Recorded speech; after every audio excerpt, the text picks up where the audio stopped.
Good afternoon, everybody, and welcome back to SimTraX Broadcasting. It's Monday night, so you know that means we're here with the National Oval Racing Association here at New Hampshire. Ugly track this is. Drivers wish there was some way to dig in just a little bit deeper during these turns, or into the turns, mind you, that they could get just a little more banking here. We're taking a look at Brian Jones out there in the number 45, trying a couple different things out there to see if he can get this car loaded in and ready to go. Currently holding in ninth here during practice. He has put down about 37 laps on those tires to figure out if these tires are going to hold exactly the way he wants right before race time. We appreciate you guys joining us here at SimTraX. Don't forget to like and subscribe out there. The subscriptions are what I'm looking for. We are so close to 1,000, and we are almost there. I see Jay has already joined us out there in the chat. Guys, go ahead and blow it up. You know how to do it. Subscribe. You can chat with us out there on the chat. All right, a lot of winners out here on this track, as we've seen many of times before. But will we be naming a new winner out there? Will we have a driver like Kurt Quist in the 51 having an opportunity to fight back? Martin Flute actually out there in the 77 Ford has had a lot of success at this track. Will he be able to come from behind and come up with some sort of a game plan here to put this all together? All right, as we get ready to get underway here in just a moment, let's go ahead and take a look at what our race is going to consist of here at New Hampshire. All right, 180 laps are what we've got lined up for you guys here tonight with a 77% fuel limit. They will fortunately have 10 sets of tires down there in the pit. This, of course, being FX Setup League. No faster pairs out there. I'll be your lead producer. Rotating next to me will be Stella, and Greg will be hanging out there for our race control. Big thing to take away from this is where this 1 mile track kind of gives you that uphill, downhill feeling, and the 77-degree air temperature out there. Now, I'm not so worried about the wind, but it's going to be that 59% humidity, so it's going to make the tires really sticky, and they're not going to be liking the way this is going to be feeling out there, especially when the track temperature sits around 117. So the New England 300 awaits our drivers to grid up here. In about another minute and a half, they've got to make a few extra choices and make sure that brake bias is tuned in exactly the way they want it. They've only got one opportunity right before we get underway. After that, they're going to lock all the controls down, and then no dice, no adjustments can be made after that. Stella joining alongside me here tonight. New Hampshire, we've seen good races, we've seen bad races. I've run into 32 cautions at this track. I've seen this thing only go 2 cautions at this track. You know, with us being here with the National Oval Racing Association and the 30 drivers that they are now starting to put out almost every week, I'm almost expecting this to be almost an awesome race, but I think a lot of no-name drivers are going to end up toward the front. Well, there's never a no-name driver. He's just a yet-to-be-named driver. We've got a lot of, like you say, our regulars. Last week's winner, Vincent Arthur, I'm sure will be out here this week. Maybe not. But yeah, there he is. He's down in sitting in 25th right now. But yeah, this track is rough. This track is flat.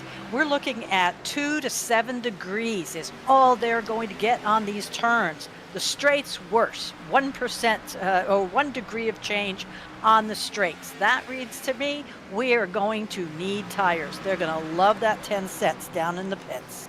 All right, well, I guarantee you, as soon as we see cautions, it's going to be a matter of who is coming away. Whoop! Like the number 70 car is going to get punt right up over the wall there. Backup car, he's going to go. So Anthony Kroback is going to be heading back to the trailer, and he'll be getting ready to go here at the New Hampshire Motor Speedway. So I can't wait to see what we've got here tonight. And when I was saying no names, it's not a slam against any of the drivers out here.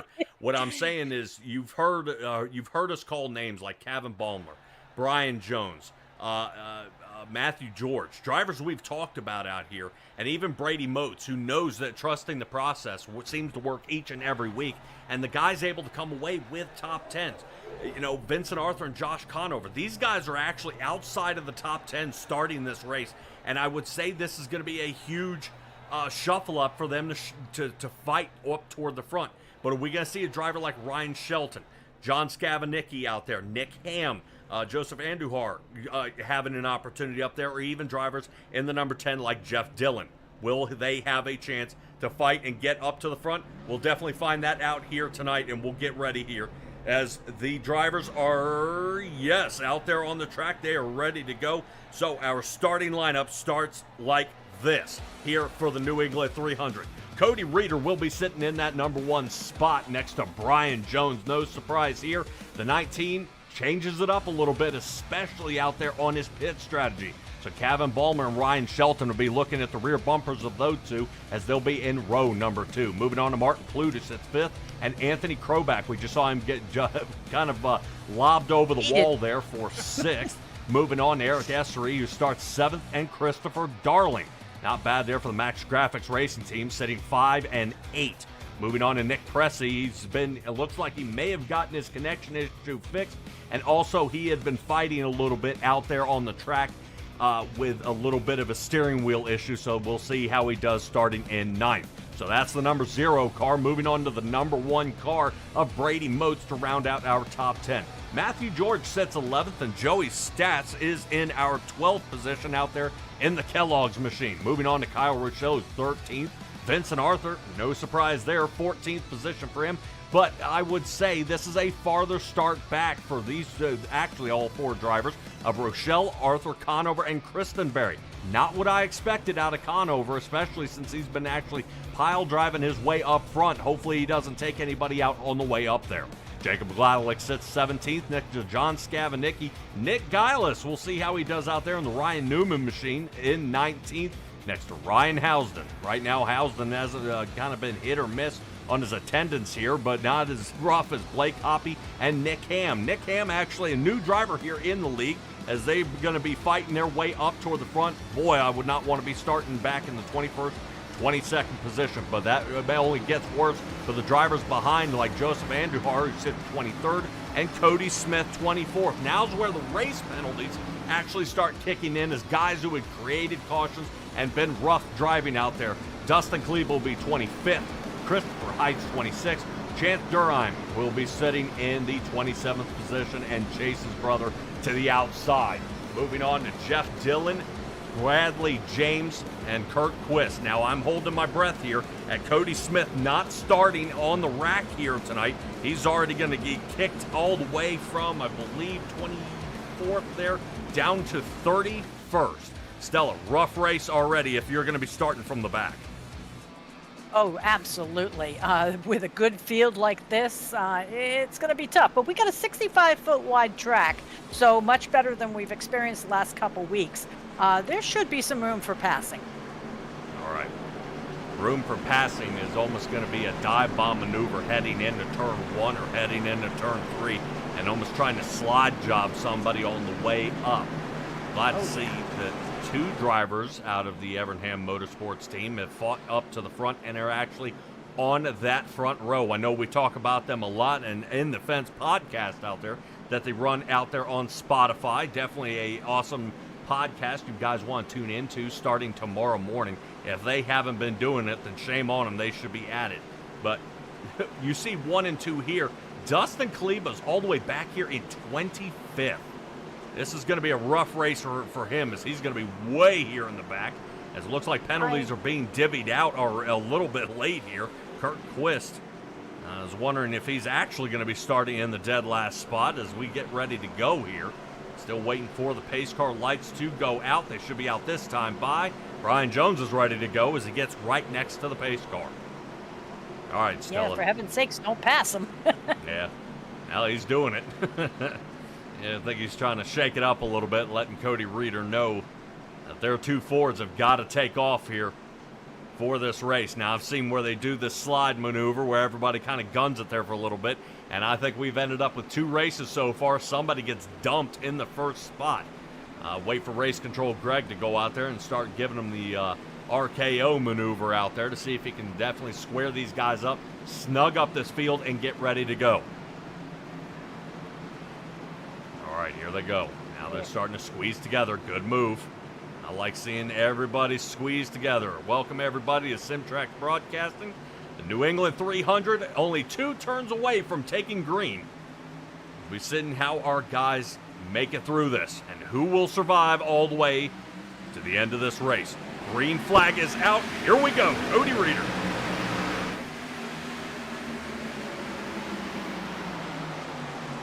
Already out into the lead. Nice jump there as he gets away from just a little bit there. Squeaks away just a bit. Notice the sea of cars behind him. As they bob and weave, Cody Reeder trying to break free there of Brian Jones. Jones does cross him up. Down to the bottom here, the 06 of Ryan Shelton will follow along. That looks like Cody Reeder's going to go ahead and get punt out of the lead here. Already on lap number 1, Jones is going to lead him. Yeah, I do believe Nick Gillis already has gone into the pits. He may be spotted. I sure hope not. That would definitely be a bummer there. I'm hoping this isn't a black flag being served as we get ready underway. But our first caution is going to come out. Nick Cressy involved in this one. And he's got heavy damage immediately to the nose of that Chevrolet. Already missing that front bumper. Yeah, Nick is serving us, not serving, but he is starting park. Starting park tonight. Now he might want to go back out there. He might be able to pick up one more position here. I don't know if Nick Cressy will be able to recover. Seeing how our first caution comes out here of the night. Take a quick little peek what happened to Nick Cressy here.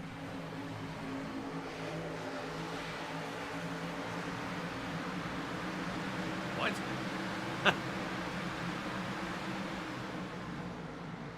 That was a little odd. Let's get back to it here.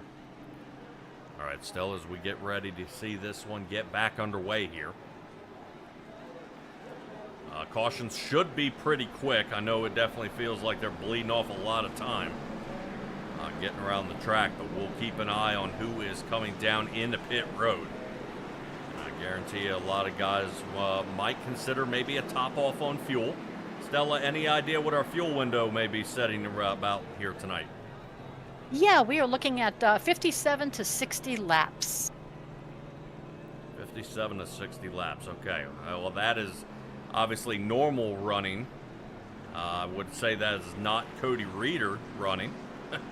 Cody Reeder seems to be able to squeak out somehow another 3 laps after that. So he is definitely... Well, that is from our previous race control cone car, Jacob Gladelick, giving me that wonderful on-track information. Right. Jacob Gladelick are one of the drivers who did come down pit road, but was actually the first off. He'll be out there in that Tony Stewart Home Depot machine. Yeah, Jay is out there asking if that was a wheel disconnect. On the car or on the rig? Let's see. Yeah, I'm hoping this is the rig. Out there again. So we have 12 viewers out there so far this evening that are notified that I see on the messages. But Jay, Mr. Tway is already chiming in. We must have some others out there that wish to be heard this evening. If you're out there and you're trying to chat, rooting on your favorite driver, don't forget you need to subscribe. So and then wait like 30 seconds, and it will let you chat in our server there on the channel. Pit. Pace car is off. Single file restart. We get ready to go here yet again. Brian Jones will be out front. Exactly where he loves to be. Led a lot of laps here this season. And looking to lead a few more. Ryan Shelton will be playing chase. This does give the opportunity for drivers not to be causing cautions here, as they are not side by side. A few drivers are trying to make a quick move. Speaking of which, take a look back at Vincent Arthur. Notice how the drivers of Joey Stats and Josh Conover, Brady Moats, and Kyle Rochelle going at it. Stats right now in a really dangerous area. It seems it smooths out a little bit as Kyle Rochelle number 39. Seems to be unmarked out there. Normally, I believe he is the target car, but that is not going to be the case here tonight.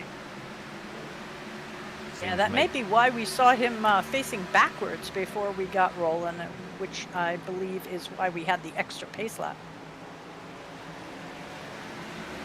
in the beginning before green flag. Oh, for Mr. Rochelle? Yes. Yep. Lap number 8 is underway now. Stick around this area. Currently, these are all the closest drivers here right now. Check out Brady Moats to the outside of Conover.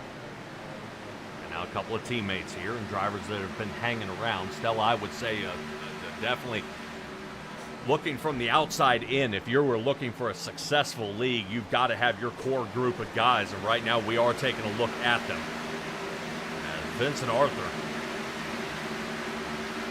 may have completely blinked out here. I'm showing full disconnect.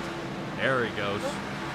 Wow. Vincent Arthur through turn 3, turn 4, and the front stretch was gone. Wow, yeah, that is more than a blink. A little frightening for the guys behind. Yeah, no kidding. If you're a driver like Jake Christenberry, who these two have actually gotten into each other before, the 48 and the 24, I would not want to see that happening in front of me. No, not by a long shot. All right, Stella, make sure I'm pronouncing this right. Chase Durham?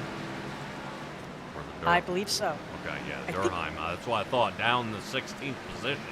Currently, he's moved up 12 here so far, so right now, hard charging.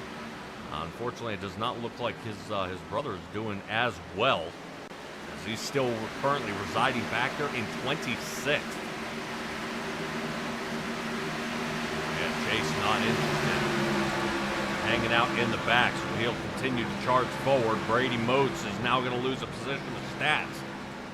As Conover got around, Brady Moats put some pressure on the Kellogg's machine. No dice.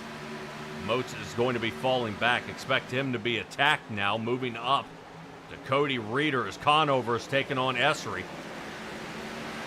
Essery to the outside has lost 2 here already. 7th down to 9th. This will knock him down to the 10th spot.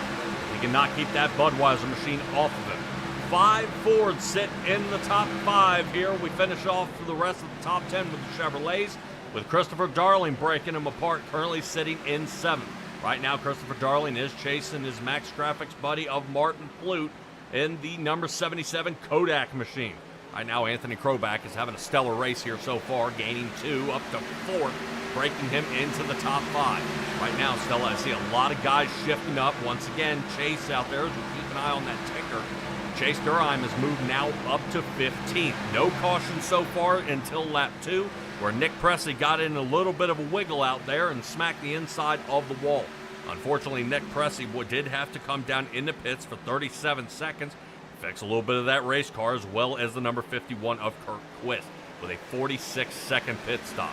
Guarantee that they were trying to make an adjustment down there, figure out what in the heck is going on with that car. Let's move back to the 91 here of Blake Hoppy, who's currently sitting in 26th. I said normally Chance Durham was back here, sitting in the 26th position, but has moved up to 25th. Seems to escape out there in the 97. 97 and 91 look pretty close in the numbers there. If you close your left eye, you can see the 1 and the 7. Oh, Lord. No, I better keep both eyes open. Yeah, this is the first time, I believe, we've seen both of the Durheims on the track at the same time. At least for me. Yeah, I believe a super speedway is the last time we saw these two. So we will definitely keep an eye on those two. Let's move up to our new driver of Nick Ham, currently sitting in the 23 Chevrolet out there. It seems like he's got a couple of different attitude adjustments out there he needs to make. See how he can show these guys he's not an easy one to be pushed around. Gaining 3 here on the night. Matthew George has been doing nothing but going backwards, and his pit crew might be checking for a locked up right rear caliper here. Right now that 25 machine has lost 9 positions here. He's trying to come back, but they're starting to watch that car as he's getting around this track. Brian Jones might be under fire here as Ryan Shelton taking a look to the inside, but fends him off just in time, as I believe Christopher Darling is our driver around. Out there in the Greg Biffle, number 16. He wrecks here on turn number 3. Lap number 16, we are back at it.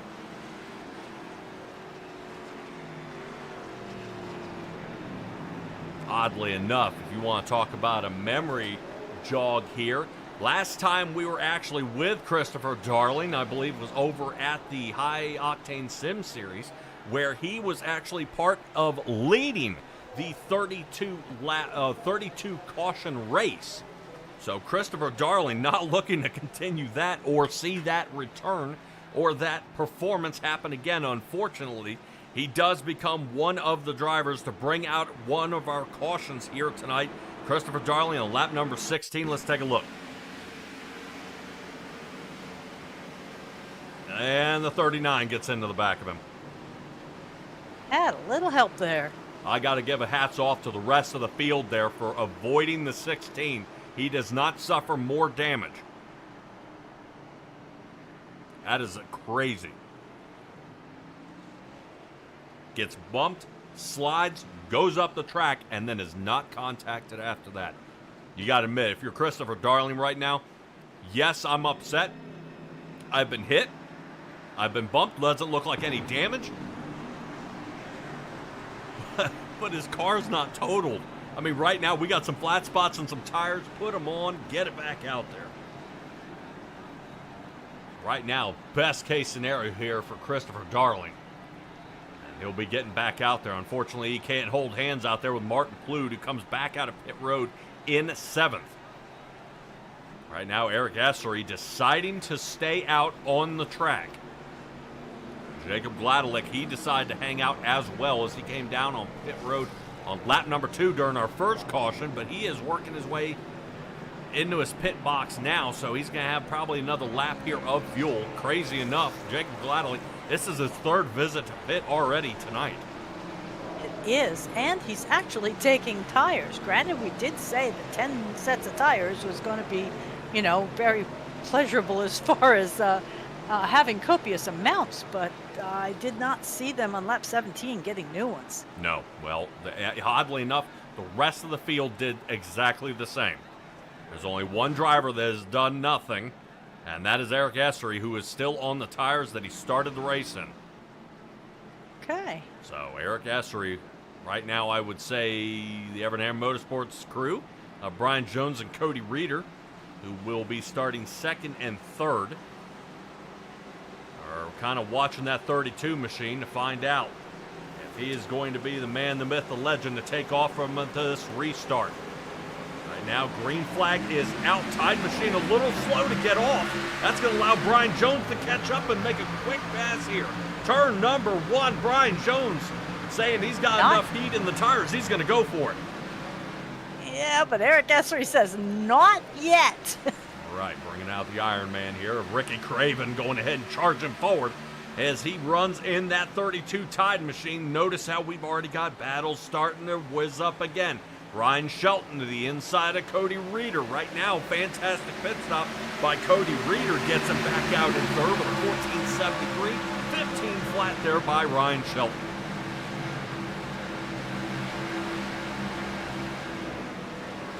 Interesting angle here as we see a battle for the lead, getting more of a chase copter cam here as we get a nice little angle of what these guys are doing. You see the angle that Brian Jones is taking. He's got almost a full car length, but not yet. 32 able to pull around. I love the angle that 32 is doing. I just don't think he's got the turn exit speed. Put my foot, foot in my mouth here. Close. 32 going for it as Cody Reeder gives a nudge. Essery says, yep, better get out from in front of that 19.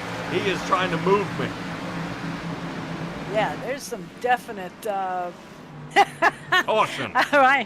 Ryan Shelton says, I am out of here. I believe for the 2nd time, Christopher Darling is involved here. Oh, no. Yep, he is already down in pit. That makes me wonder if he had to tow. Oh, and yeah, I'm hoping this is not the case. Yep, it looks like it. Really? Now, with 180 laps, we've got plenty of time to recover. we do. Well, we'll see if any of this is blatant, though. I would say if there's some blatant wrecking here, I would probably say he's going to be rather upset. Here's the number 2. Wow! Oh. Well. Oh. Yeah, I think he had enough. That was frustration at the number 2 brake checking him there. So Christopher Heights hard on the brakes and almost way before. But that is the reason why Christopher Darling was up so much farther than the rest of these drivers, especially during qualifying. He's able to dive into these turns much earlier. And notice, I'm trying to watch the 01, the 10. See, whoa, look at the 10, back it way up. Okay, the 10 then. I couldn't figure out why Christopher Heights would have, like you say, brake checked. But no, he saw the 10 coming back at him. He couldn't help but let off the gas. Yeah, does Christopher Darling have an issue here? Look at the right front tire. No, he's just had enough. He went and destroyed the car there. I think he's probably pretty annoyed with that one. Once again, seems to be one of the strongest drivers out here at New Hampshire, but cannot finish. Really hate to see it for him here. As we get an overhead look here of the beautiful 1-mile track of New Hampshire. The New England 300 just barely getting a scratch into this race. Lap number 22 was our last caution, involving the number 2 out there, the Rusty Wallace machine of Christopher Heights, and the Greg Biffle machine out there of Christopher Darling.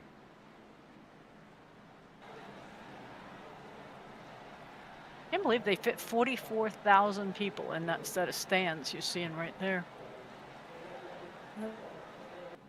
Yeah, I would probably say this is probably another track out there. That's a lot of people in a little place. Yeah, this track may be due for an update, the same way the Rockingham got. We'll check out there. I do not currently see out here in our infield car care center. No. Anybody out there? I see with Penske, Martin Clute is there. Roush Racing has Christopher Darling. We'll see if we... Boy, look at that jam up. We're right in the middle of it. Nothing more than getting 4X there, smashing into each other because we're having trouble getting started. See, Joey Stats is a little annoyed. Vincent Arthur seems even angrier. He dives off the track to slice underneath the 5. I don't know if it's to slice underneath or just to get far enough away. Some of these guys seem to be having a bit of spacing issue this evening, and other drivers are just getting the heck out of Dodge. Yep. We'll sit here and pick the brain a little bit here. Do you remember this track when the guys were going underneath the white line to go around the turns? That was during the next gens. Out there with Jacob Malone, Josh Conover gave it a try, Vincent Arthur gave it a try. Yes, and you told me that it was okay for them to do as long as it was a white line and not a yellow line. Yes. At least passing either way. Hi, LJ Hernandez. Welcome out there. Rooting on the 45, and he's doing a great job. He's up in first place right now. Yep. He's still hanging out up there. I think Essery's starting to apply just a little bit of pressure to Cody Reeder. Might get around Cody Reeder here. Reeder now starting to fight from the back and work his way back up. These two have been duking it out there for just an air. Brian Jones is skating away. Reeder looking pretty close. Check back in on Dustin Kaleba. Kaleba to the inside here at Stats. Whoa, there's that slider I was talking about. It's down towards the bottom, rotates up, pops that Kellogg's machine. No touching. Kaleba's starting to notice this thing is feeling a little bit funky out there. Fight through. All right, lap number 30 finally underway here after a few cautions. Kyle Rochelle has some trouble underneath. Just as I say that, next caution comes out. Looks like Mr. Andujar is the one involved in this one. Well, there he goes. He got it refired. Awesome.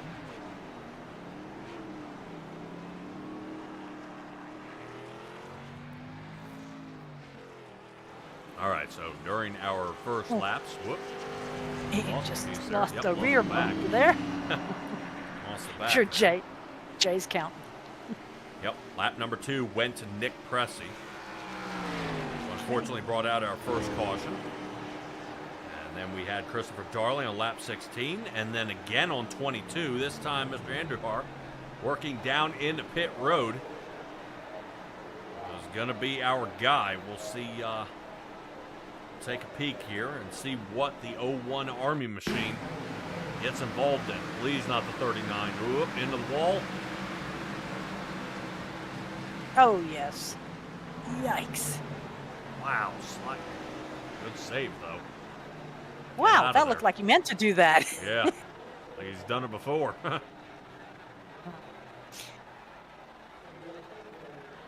how come pace car isn't rolling? Not ready to pop out yet. Oh. Here's the overhead look.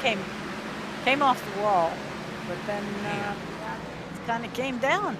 His spotter didn't give him a clue he was clear, or was not clear, I guess. I don't know. I just don't like the look of that. It looks kind of nasty. It look at the steering wheel. Yeah, I don't know if this was assisted. If you can see that, I give you props.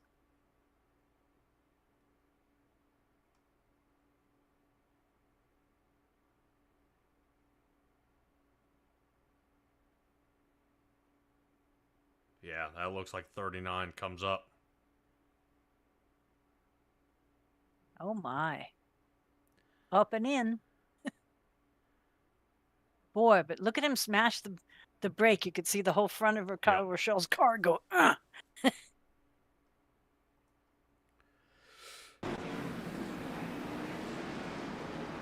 Stella, to go ahead and keep race control looking there. We'll see what we have. Now, Stella, fortunately, we do have somebody in the infield car care center. hey, Mr. Darling. Which is crazy. If you're able to bring him on up, let's go ahead and have a chat with Christopher Darling and see what in the heck happened out there. All right, Well, Christopher Darling, you got a copy out there, buddy? Beep boop. I think he's still muted. Yeah, we're working on it. But that seems like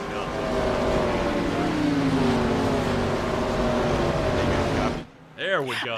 Hey, Chris, how's it going, buddy? Not too bad. Well, could be better. Attaboy. All right, well, I'm going to sit here and poke the bear as we get under green.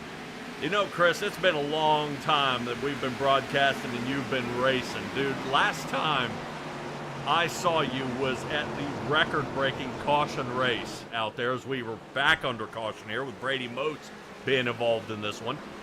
That you were in, I believe, the High Octane Sim Series. It was 32 cautions we suffered on that one, and you started almost every restart until somebody dumped you. Yeah, I remember that. I think that was the most cautions I've ever raced through in my life, honestly. Dude, it was I 2 can't forget hours. 2 hours, and we hadn't made it halfway in that race. And I think they ran 100% races. Oh my gosh. Yeah, that was a bad one. But all right, but let's move here to this race.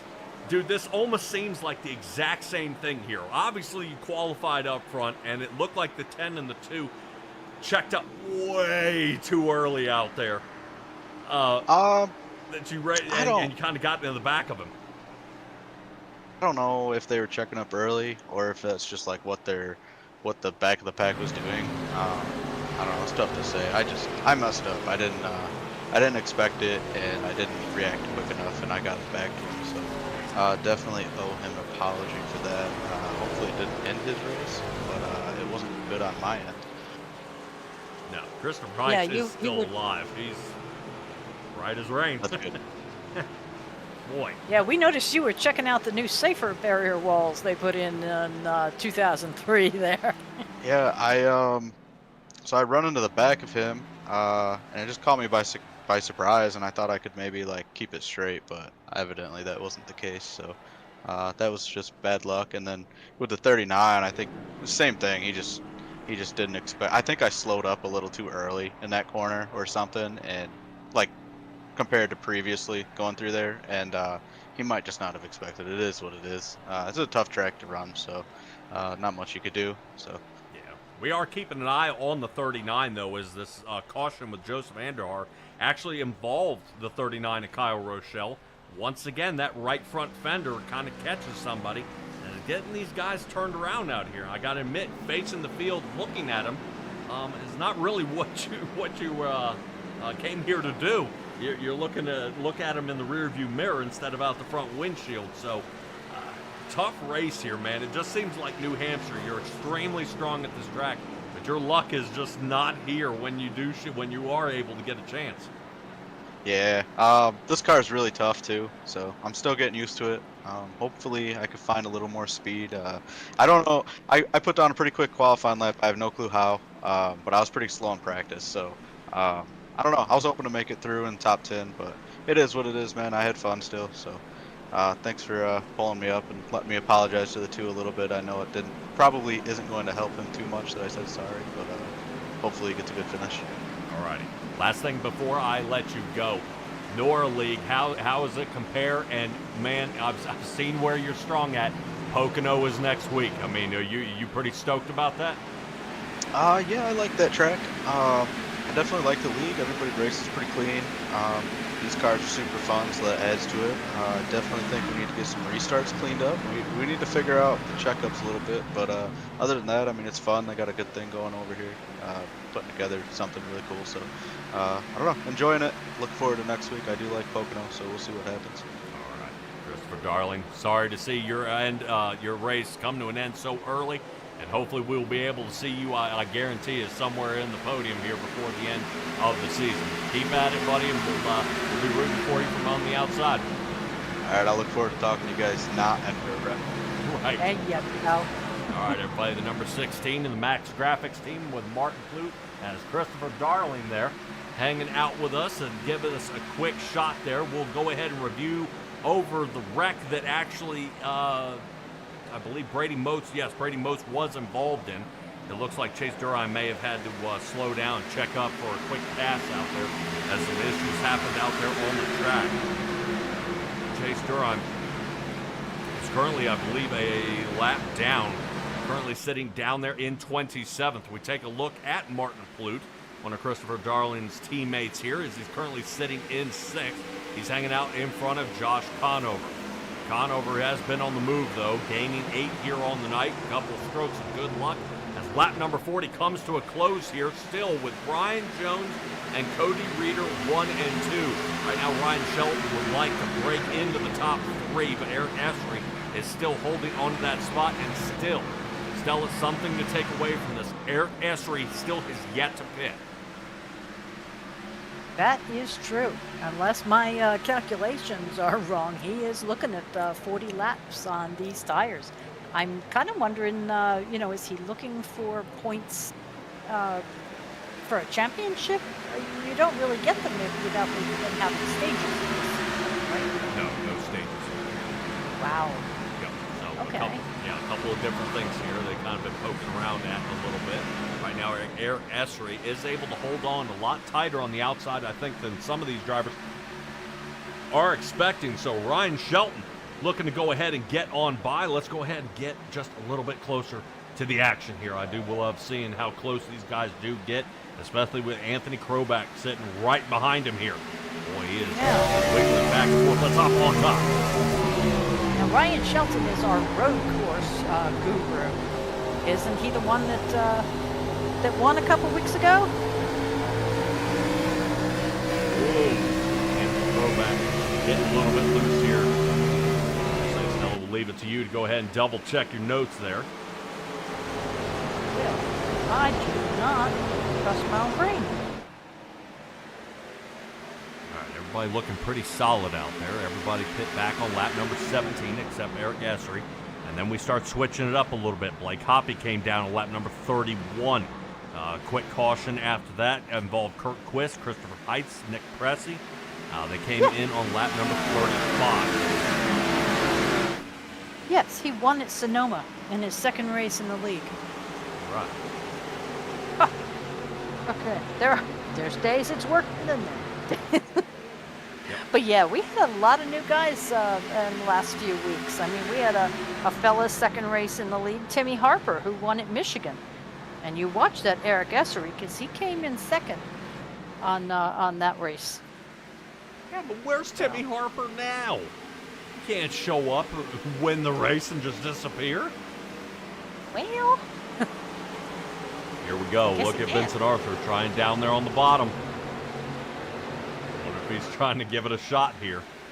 He's trying to come up with something or an answer here to Josh Conover.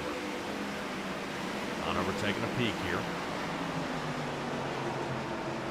On the inside of Martin Plute, but that may shut the door on the 24, and it does. Now Vincent Arthur going to have to play chase again, moving up to Martin Plute. Plute looking for the pass. Stroback had it earlier, and now he's looking to fight it on back. Very close. Look how he checks up. Yeah, decides not to attack. We hop on the front nose here, Martin Plute.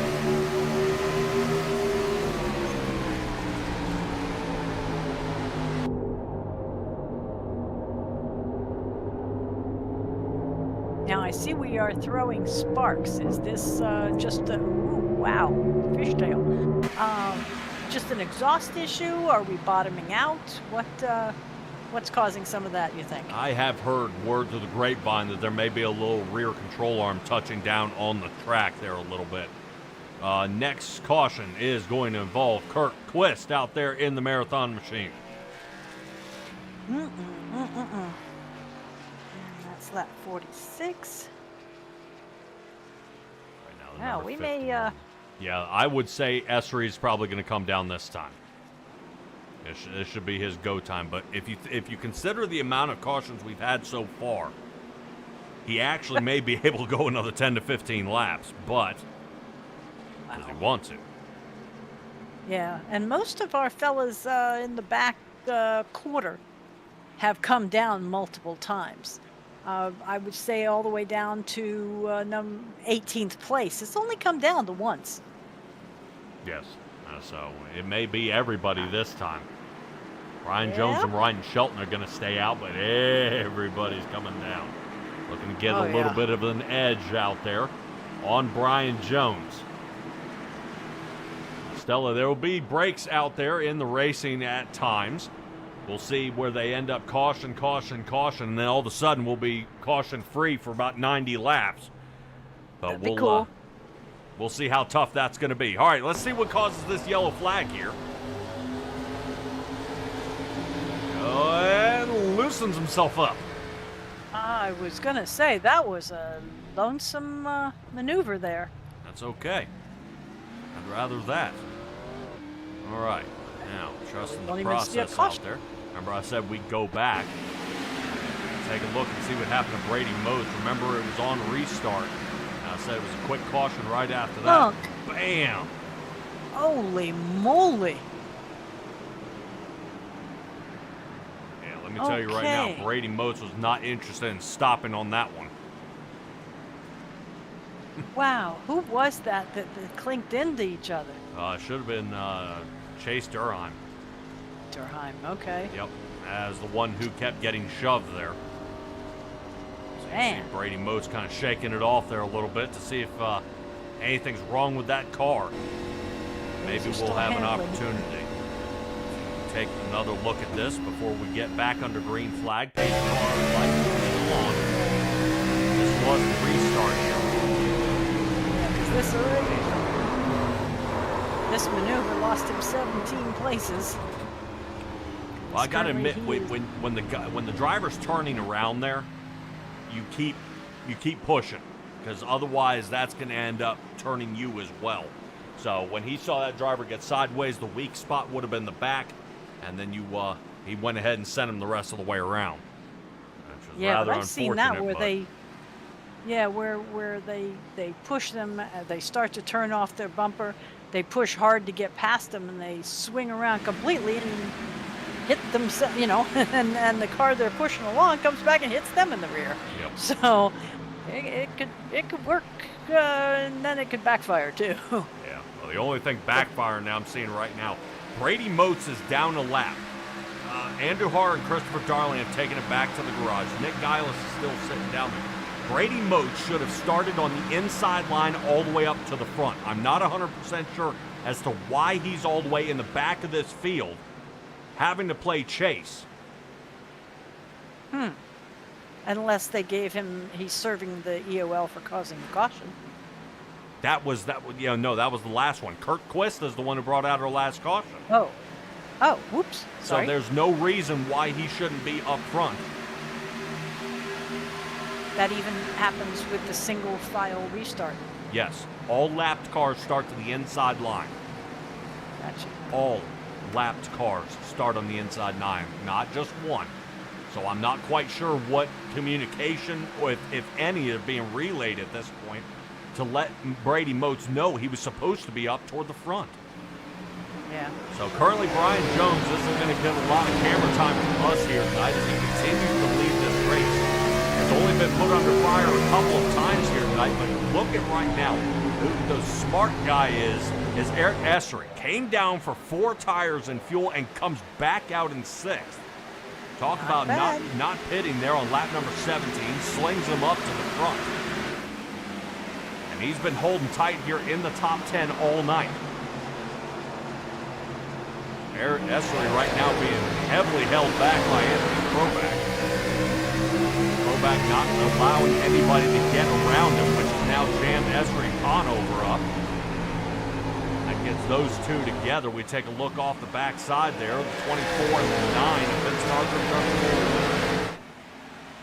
And Cleveland right now is a hard charger of the evening. He's up 16 places to put him in the top 10. Give a shout out there to the Evernham Motorsports crew. Currently, all drivers are holding top 10. Right now, the Dale Earnhardt team. Currently, right now, Brady Motes way off pace, down a lap. Currently sitting in 26. That's going to give us a little Joey Stack in the 11th. Saw Josh Conover in the 6th spot as Vincent Arthur and Dustin Cleaver are duking it out there. Gavin Ballmer, not believe is out here. Yes, he is currently sitting 10th. Well, I haven't seen that AOL machine, I think, but off the front nose of somebody one time. Right now, he's staying pretty hidden out there. Essery falls from 6th to 8th now. Outside line not holding up.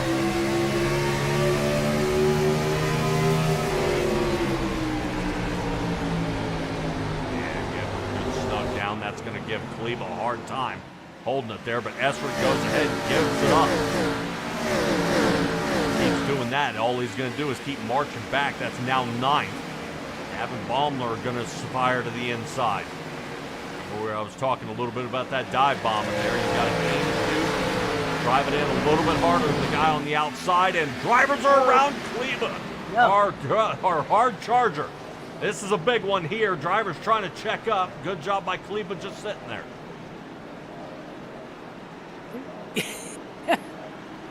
Yeah, that there were pieces and parts and hoods flying up on windshields. That was a nasty one at full speed. Yeah, just as soon as they pull out of the turn there. Looks like the 9 does survive. Brings out yet another caution. Impressed that Nick Pressey has been coming down time after time and still remains bumperless.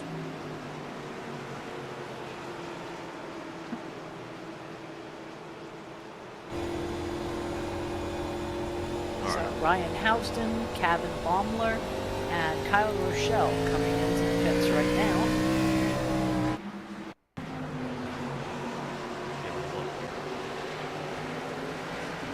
Loop. Oh, I saw it. Oh. And you had just said we haven't seen that AOL car, and I thought to myself, well, we will now. Boy, poor guy. Hood flies up and slaps the windshield. Hopefully it didn't break the windshield. He'll be able to see out of it pretty clear. Let's look at the number 30. Yeah, I was going to say, even Baumler was getting a little bit loose. 98 of Ryan Houston goes ahead and helps him out a little bit there. Keep an eye here on the 30. The rear end to match the front end. And that's not good. Oh. No, it is not. That might pretty much call the night for him. All right, once again, we'll see if he ends up in the infield car care center. If they find out it's just something simple that the number 30 can fix out there. Right now, currently sitting down in pit road. Get a little bit of a closer view, I hope. And yeah, it looks like wheel may even be right off the car. There it is. Look how jammed back into the fender it is. Yeah. All right. So that is not going to be good for the 30. Still bumperless remains Mr. Pressey. After another 31 seconds down there in the pit.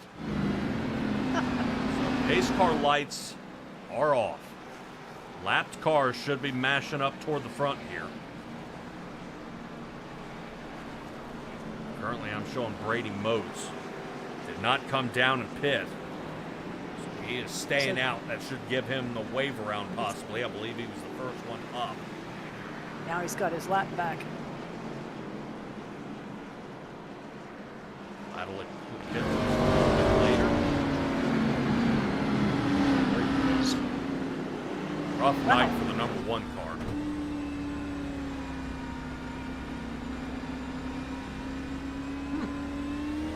Yeah, he's going all the way to the end of the line. Why this time? He should be behind Nick Pressey up in 19th.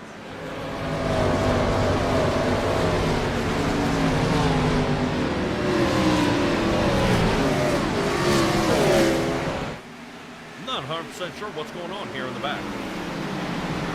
Nope, me either. They've got to get that up.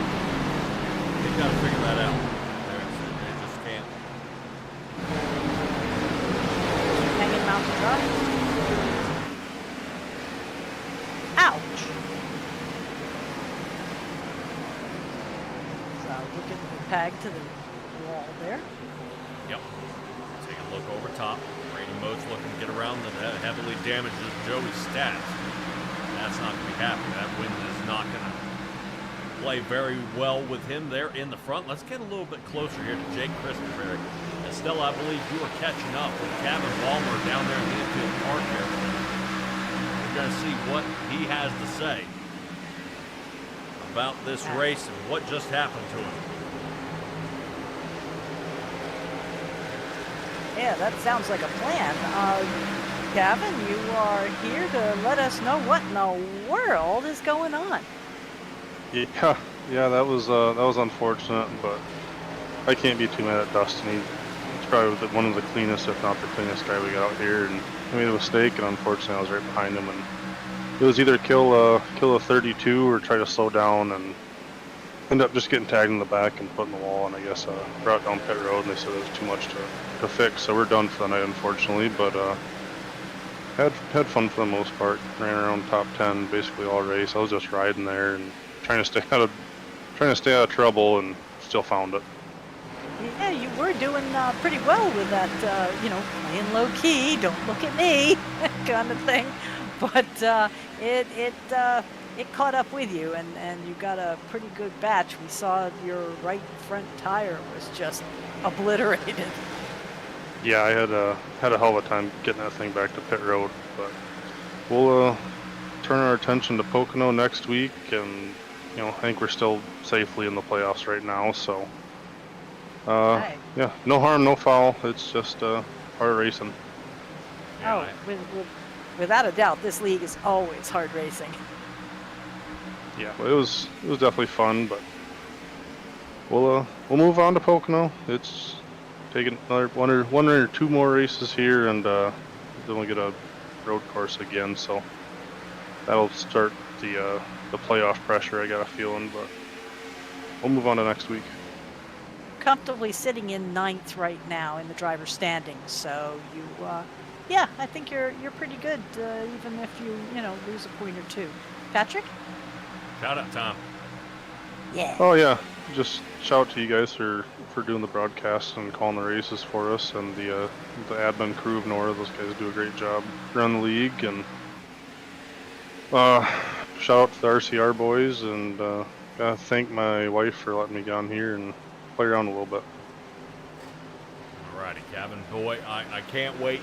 I got a feeling you're due for a podium position as well. I know it's time. We just got to find the right track, and you to get just a little more luck out there. I know you're getting bumped and banged around a lot out there, and it's hard to do. I mean, we love seeing 30 car fields, but in the same respect, you guys got to figure out how to do all that passing and try to stay safe and stay clean out there, which oddly enough, I mean, this is one of the cleanest leagues that I broadcast here, but this is really something you guys having to do week in and week out, especially, you're getting ready to go qualify over at Pocono. We got to get ready for that. I mean, there's a lot getting ready to happen, and you are right. As soon as the playoffs start crunching down, it's going to be pretty rough. Yeah, but all these guys are good. They're all competitive. Everybody races hard, so it's a lot of fun. I know the last I had like a stretch of 3 races there in a row where I was either wrecking or getting wrecked and finishing like 16th every week. Luckily, we were able to pull off a podium last week at Chicagoland, so that definitely helps the point situation a little more for tonight. All right, Kevin.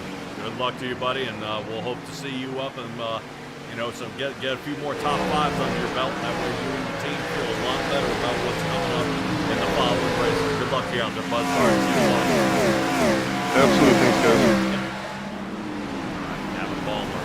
Appreciate him coming up and having a chat with us. That's 2 people in the infield car care center tonight. Looks like a little bit of a Kyle Busch thing going out there with Joseph Andrew out there. And it seems he is a little upset, and the 39 of Kyle Rochelle has taken it back to the garage. Right now, tough race. Currently, any driver that is still mobile out there on the track is going to go to the 98 of Ryan Housen. Housen actually got into the back. Got the roll there from the promotes of Ryan Housen, who currently got into the back there of Kevin Ballmer when the hood popped up, and that probably did him in for the night. Looks like the 98 is no worse for the wear, as lap number 72 already halfway complete. Brian Jones shooting a shoot for the line as Ryan Shelton's challenging him. Yeah, looking good. That front 2 is pulling away pretty well. I mean, they almost have a good half second with with Cody Reeder behind them. Yeah, close. Martin Plude is thinking about getting into that 3rd position. You say a little bit of these 2 guys pulling away. Unfortunately, when drivers race side by side, they will actually lose speed, and this gives the rest of the field time to catch up. So right now, Cody Reeder, Martin Plude, they may actually be thinking the 06 out there, as the 06 isn't able to rotate high enough into the backstretch or the front stretch, and Brian Jones can't get down nice and low like he likes to with his racecraft. And this race line going right. So you're seeing a lot of this where that 7/10 lead they have has now been cut down to half a second with Cody Reeder close in chase. Okay, very clever. Yes, a little bit of strategy out here, possibly by Ryan Shelton, who has overtaken. He's got the lead. Fires underneath. Odd line he took as he went underneath, taking through the white line on the bottom.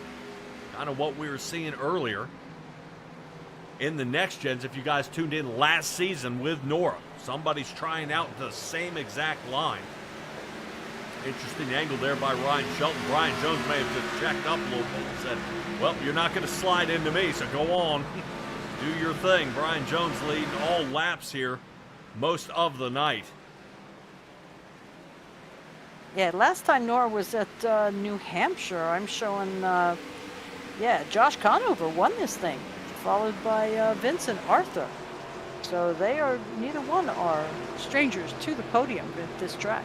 No, they're not. Currently, those two drivers holding 6th and 7th here. No cautions since lap number 57. We're 20 laps under green. I told you, yellow fever will stop, and all of a sudden, we'll go a ton of laps without a single caution. And I think everybody's finally starting to settle this down. Unfortunately, how many drivers it's taken out is a minimum of at least 5. Yeah, that's rough. But I think we had probably about 15, 16 cautions the last time we were here too, and that was with again 181 laps. Yep, lap number 78 underway, still being led by Ryan Shelton. He's got 4 Fords chasing from behind. Chevrolets of Josh Conover, Vincent Arthur, and Eric Esser. Their respective machines chasing 6th through 8th. And then we finish off our top 10 with a couple more Fords chasing around. Currently sitting in 9th. Remember, the 99 machine had gotten involved in an issue out there. Showing he even had a problem back on lap number 36. Has been able to recover, gaining 19 on the night. And John Scavanicki, well, there was a name I was calling out, saying, when are we going to see these guys get up to the front?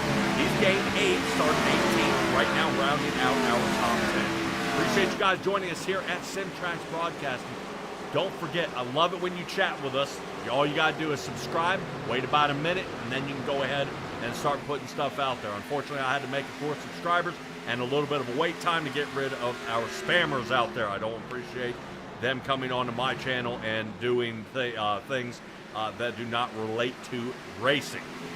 Lap number 80 is underway. This time by will mark 100 laps left to go. Slew of cautions here at the beginning of this race as drivers been tumbling up and pushing around if they have the opportunity to get there. Looks like Anthony Kroback is under fire. Gets out of shape around Josh Conover. Goes Conover now up to 5th.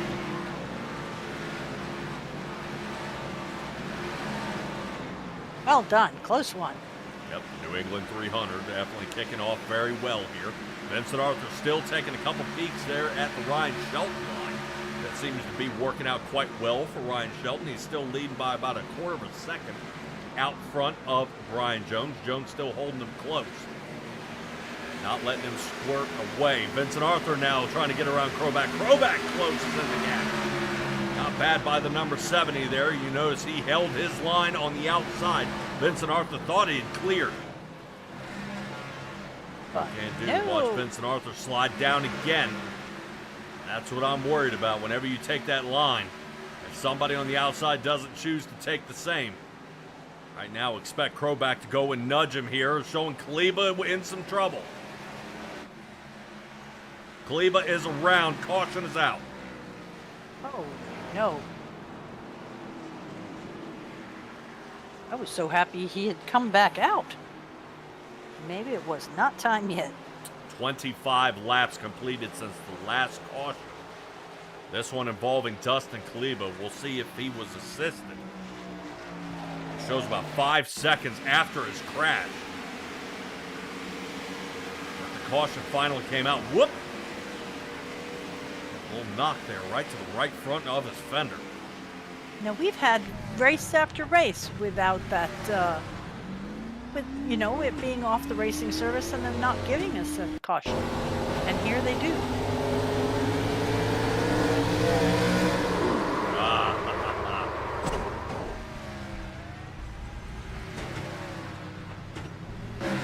Yeah, I don't think they're going to point fingers at Jake Christenberry on that one. So notice how a little bit of a folded front nose on the number 9. And no nose on the number 5. Yep. He'll be coming back down into pit road. Let's get that squared away. Stella, what do you think about that flag waving by Barney? I think it's kind of lame. How do that? I don't know. Maybe there's the crosswind? Like cross, back. Ryan Shelton Yes. coming down in pit road on lap number 82. Everyone else coming down on lap 83. Wonder what happened here. Hopefully he did not come down on a closed pit.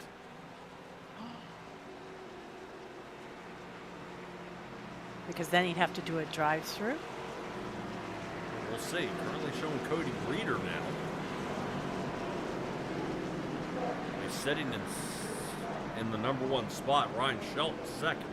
Now I noticed some of the pit time here by Ryan Shelton is a punishable 27 seconds down there in pit.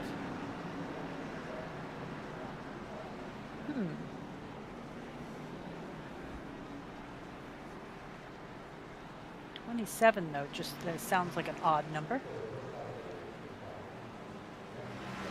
A very odd number. We might be able to take a look at Ryan Shelton's pit stop here and maybe see what happened when Ryan came down in the pit.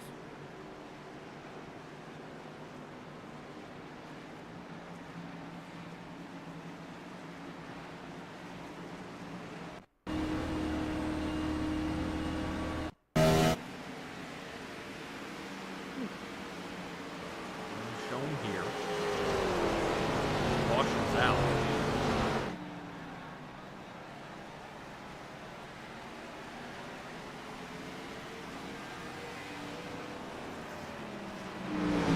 Yeah, Dustin Cleavis spun out here.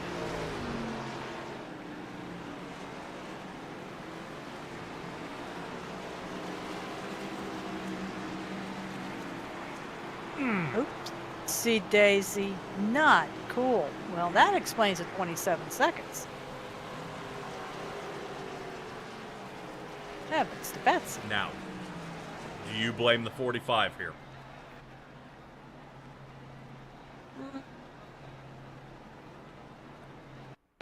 Show me again. Watch what the 6 is doing. Losing speed.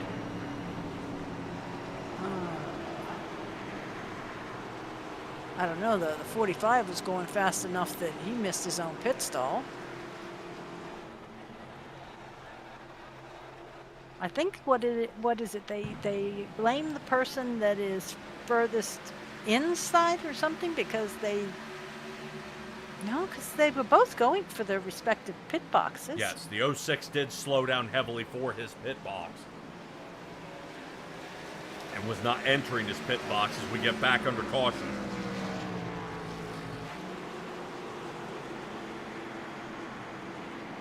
Let's see what happens here. Again? No way. Stella, double check and watch out there. I'm showing the number 45 Ford in the garage. Brian Jones. Oh, no. So we are praying that is not it. He's been putting on a heck of a show here tonight. See what happens here.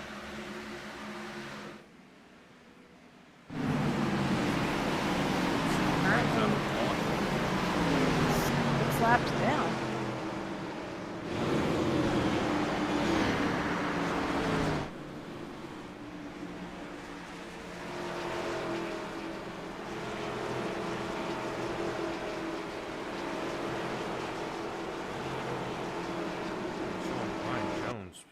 No, he's still sitting in pit. Yeah, he just got back. Okay. Hold on a second. You told me to watch. This is green flag. Who is blowing an engine? That's Kevin. Okay. Green flag is out.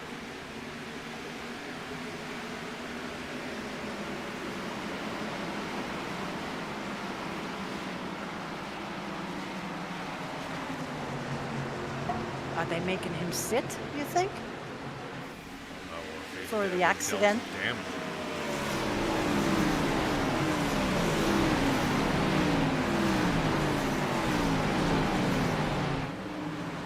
He had one too many soda pops before he goes stuck.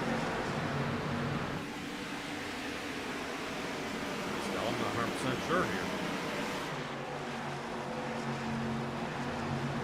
Well, it's definitely not a penalty. Sitting down in pit road for an extended amount of time once again is Nick Cressy. have to send help. Oh, jeez.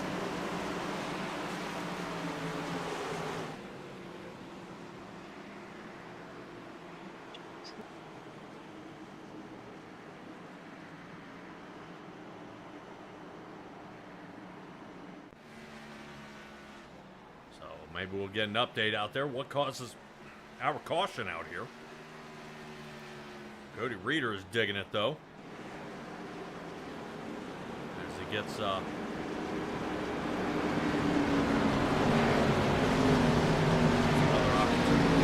cars inside line. Josh Conover messing around with lap cars. Green flag coming back out.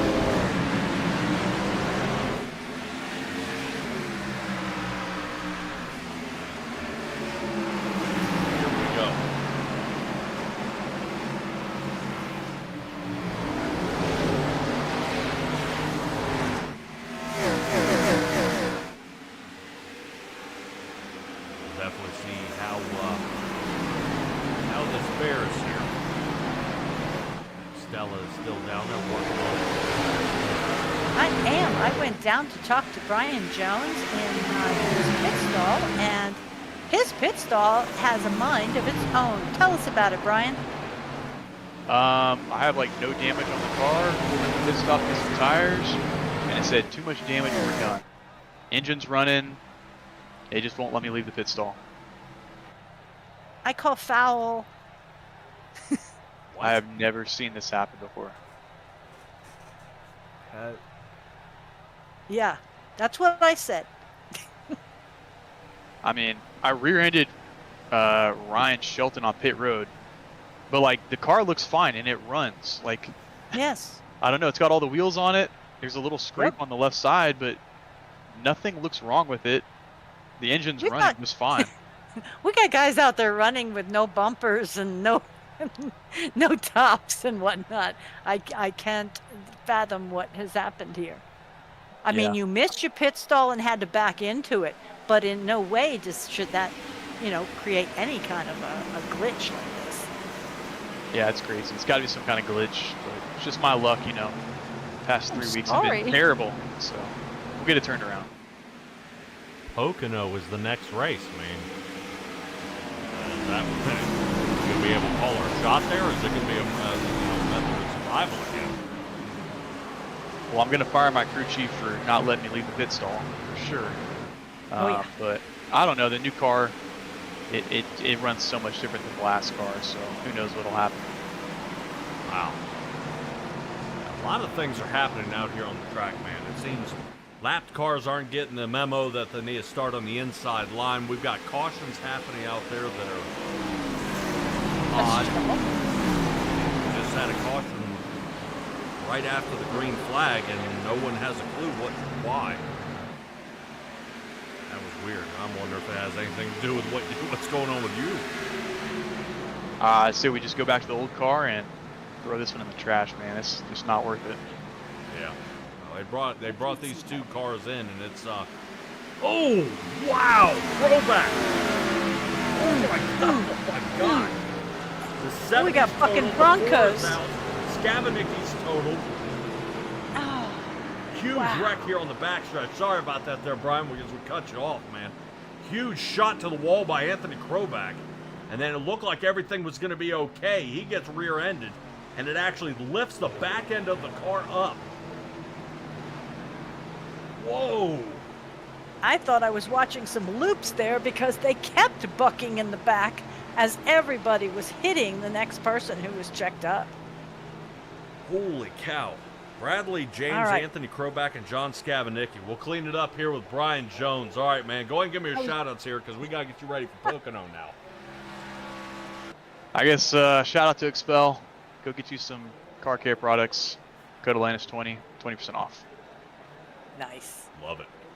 Love it. Like I said, man, I just send me a DM or something. I want to get a foam cannon. I just keep after the broadcast, my brain is so fried. I keep forgetting. Dude, like for real. Like send me a DM. All right, cool. Brian, appreciate you, buddy, and Man, I hope Pocono goes better for you. The slump can't continue, but I would say iRacing's holding you back on this one. So. Yeah, I don't know what else to do. Everything was going well tonight, and then just normal pit stop, go pull in there, and iRacing doesn't want me to win, so that's what happens. Without a doubt, man. Hey, at least we can't call this one Curse of the Commentator. Yeah. We didn't do this one. Yep. Brian Jones, good luck to you, buddy. I'm sure. Hopefully, you can help your team out down there. I know they're working hard. That's now 2 of you that have unfortunately gotten scrubbed here. Kaliba's having a rough night, and I think the only one surviving out there is Cody Reeder, and I think he's feeling real nervous right now. Yeah, we're gonna be pulling for Cody and Blake. Don't forget about Blake. He's on the team too. So those 2 guys will still be pulling for him. All right. Cool. All right, buddy. Appreciate you out there. And I see Atlantis King out there saying, thanks for wanting to support and expel. The foam cannon truly rocks. Ooh, good. Excellent. All right, Brian. Good luck to you, buddy. Thank you. All right. Hate seeing Brian getting taken out like that. Gosh, dog. Yeah. But Anthony Kroback, what a hit. He just absolutely got maimed out here. Let's take a look. All right. What? Boom. Into the wall, and then everybody. Look, 1, 2, 3. Even Brady Moats got involved. All right. One more time here. I'm trying to see if I can find. Who hit the wall first? Kroback. Oh, Kroback's loose. Oh. Bam. 4 in them. 43. 2, There's Moats. 3. Wow. One little wiggle there. And everybody else is take already much. at your rear bumper. So 2 drivers have already, without question, have taken it back to the garage. The number 70 of Anthony Kroback and Bradley James has taken it back. Holy cow.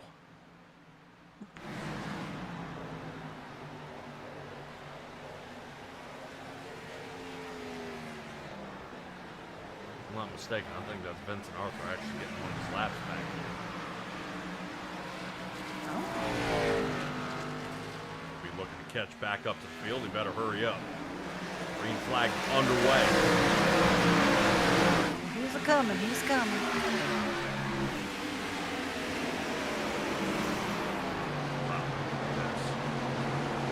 Josh Conover, Ryan Shelton, head to head.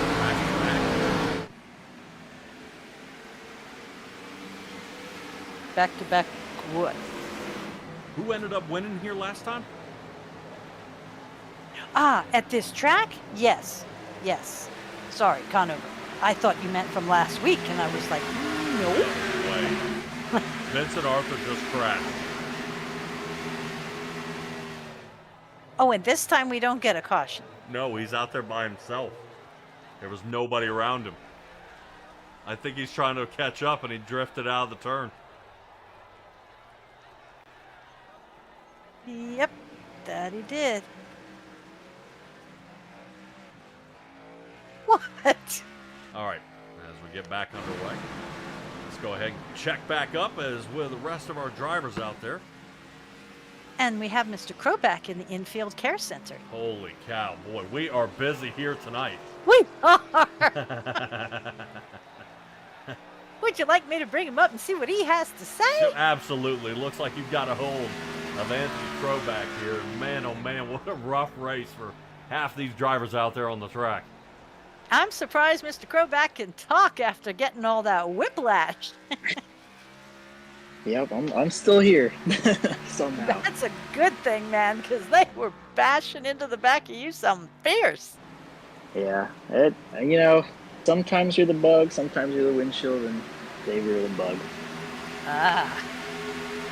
Okay, yeah, we lost a couple drivers on that caution there. You and Bradley James both had to take it back to the garage for the night. You gonna get ready for Pocono next week? Yep, yeah, we'll get it ready for Pocono next week. It's just one of those situations where you got people that are downshifting, and the downshifting police says you can't downshift, but we were getting tight long run, not shifting, so I figured we had to try something, but it clearly didn't work. So we'll move to next week. And you feel good about next week? Well, Is it going to be a learning curve? Well, I mean, last time we were at Pocono, we had a top 5, so that's right. a good track record there. So we'll see how that goes. But just got to keep the nose clean. Got to just stay out of trouble. That's really the main game in these races. The nose clean, the back bumper clean, side door clean. Yep, all the of whole the thing. above. Yep. All right. Well, do you want to do some quick shout outs here? I think we're back under green flag.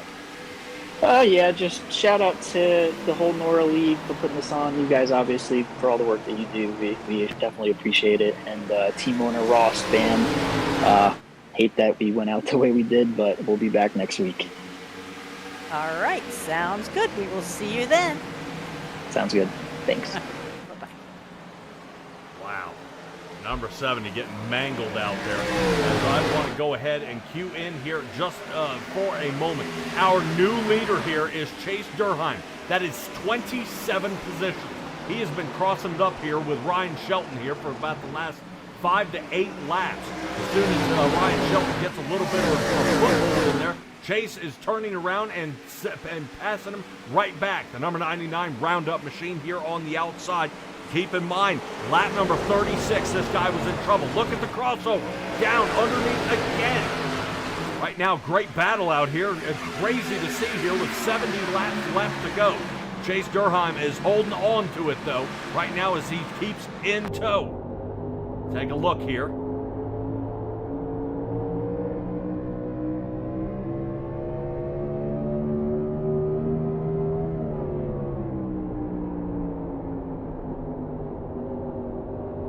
Wow.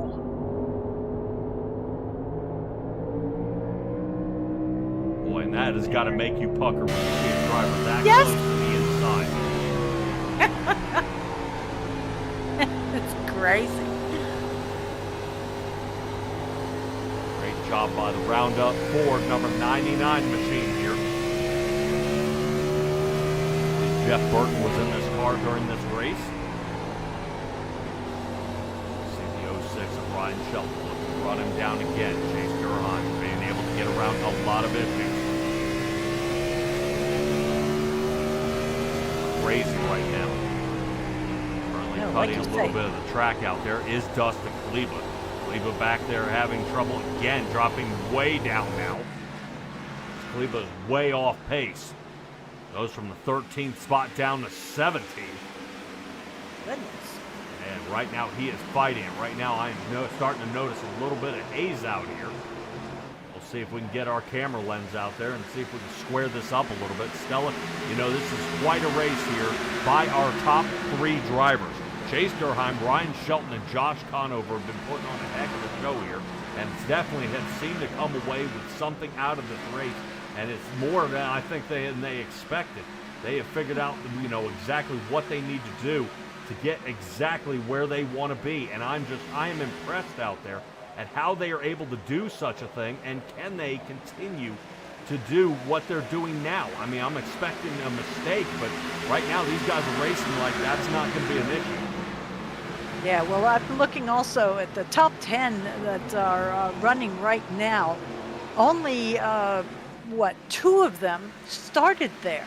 The rest of them are up 10, 12, 15, even 22 and 27 places from where they started. These guys have worked their way and been consistent to find themselves here in the top 10. All right. They've been doing a fantastic job. We look over top here of Josh Conover. I think we were able to get away and cut some of that haze down here.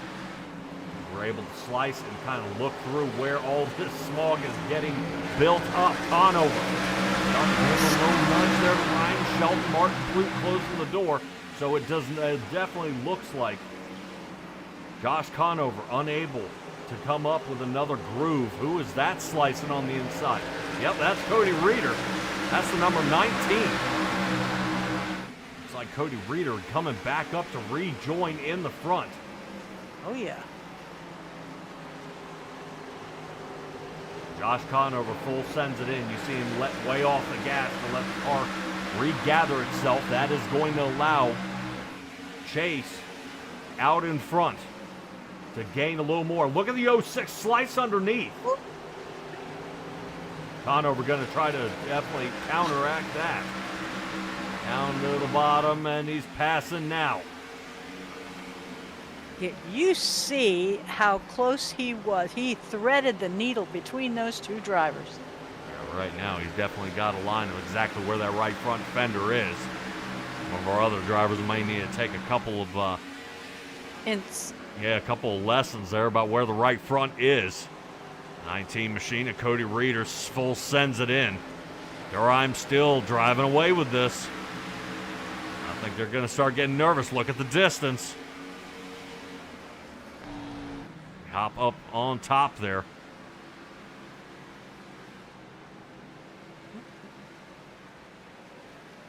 Yeah, pretty crazy of how far these guys are going.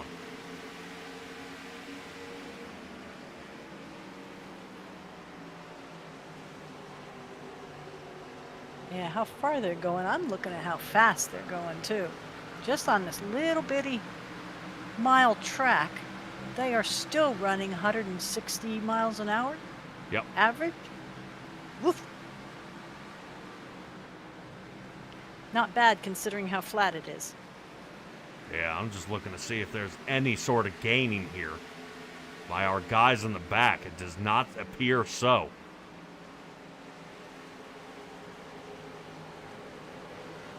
Ano is still chasing, though, trying to see if he can come up with an answer. Yeah. Yeah, we seem to have two groups, though. We have the ones that are like 5 seconds behind, and then we have the others that are like 10 seconds behind. Well, I guess it's time for a caution. Yeah. Don't say Who that. needs stages at this track? Oh, my gosh. Okay. That was interesting. Yep. Well, that camera lens turned the wrong way. I don't know. I don't want to know where. Hey, it was pointed where the sun don't shine. Sorry.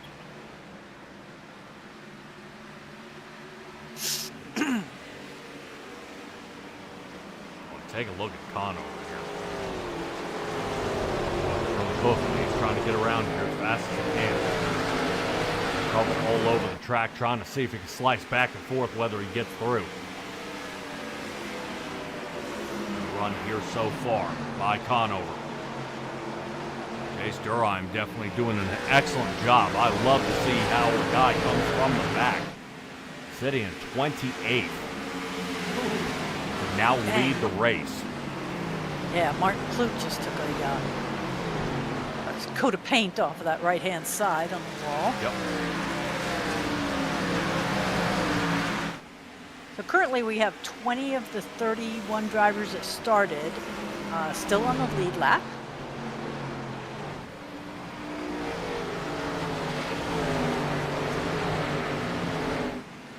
And I've got to know what's up with Calvin Baldwin down in pit.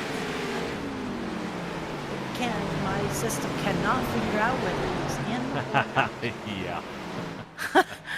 Yeah. Wow. I know. Close your eyes. Don't look at it. Okay. All right. So remember I said a couple of drivers that I would like to see kind of upset this field. Look at Jeff Dillon. Currently sitting in 7th. Kurt Quist is sitting 8th. These guys started outside the top 20. Actually outside the top 25. Yes. Yeah, they're up 22 and 23 respectively. That's a long way to travel. Yeah. Very, very long way.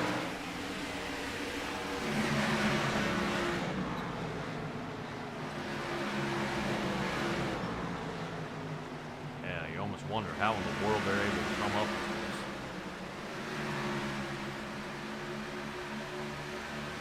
Heck of a job out there. Really working hard.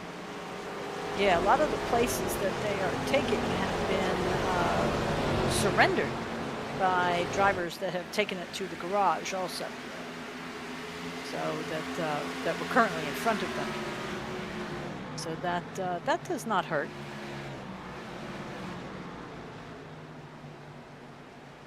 And Eric Esser, he's back up for qualifying position. Working hard on Kurt Quist, though. I think Kurt Quist might have figured it out, though. Remember, he self-looped earlier in the race.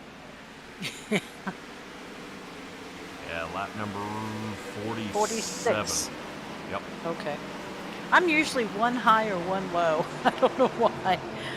Think it's when I remember to check what lap we're on, and it's already clicked one off. These two right now are the closest out here to duking it out. I wonder if Essery can get underneath and attack straight to Jeff Dillon, and it does. Ah, is he going to try to take a twofer? He's trying. Holds a fender in it, though. I'd expect Kurt Quist to give a shove to the 10. Quist hard into the turn. Now Kurt Quist last took tires on lap number 98. Him and Eric Essery share it. Whoop!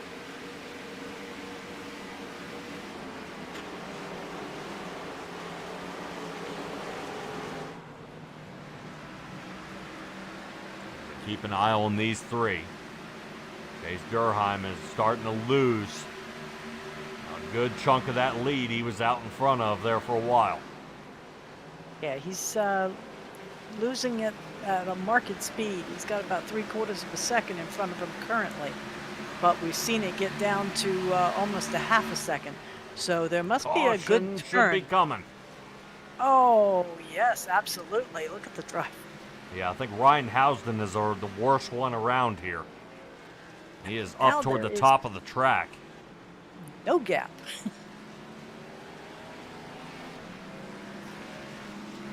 No, we're sitting an average about 20 to 30 laps here before we go back under caution. Yeah, that one wasn't too bad, about 32.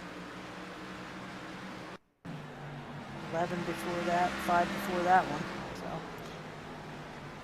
they kind of come in clumps. Oh, wee! Blake Hoppy said, absolutely not, we're going for it. He stuck a lot better around that turn and kind of took Ryan Housden for a ride. Get Housden check up here. Bam! Oof. Was that Matthew George? Yes, it was. Oh my heavens. Haven't seen him all night, and there he went squeaking through there. All right, fire sale down pit road. Everybody from 1st to 20th, taking it in.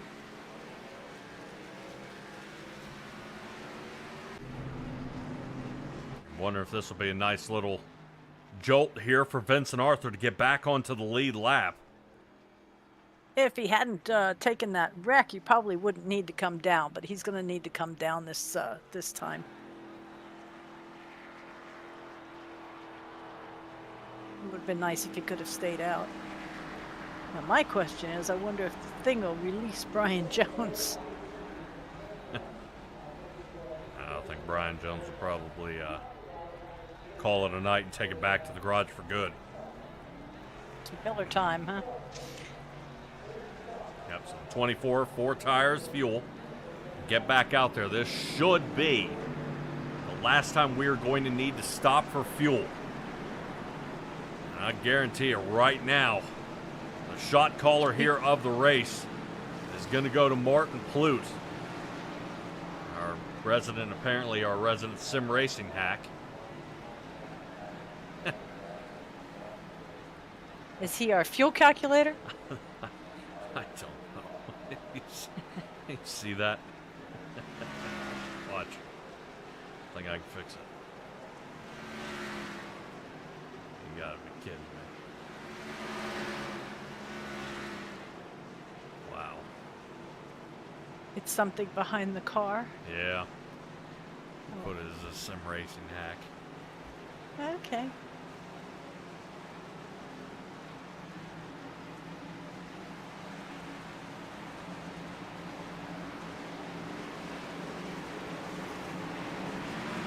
green flag's out. See how Martin Blute does.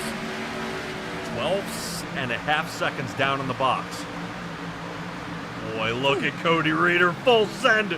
Martin Blute's gonna send him. No, no, no, no, no, no, no, no, no. No, don't hit him, don't hit him, don't hit him. Hey.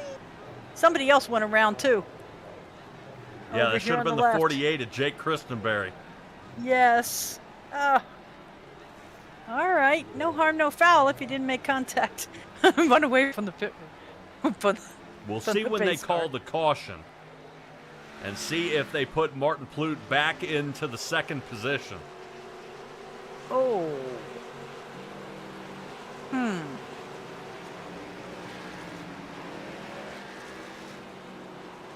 Because Cody Reeder sent it in there.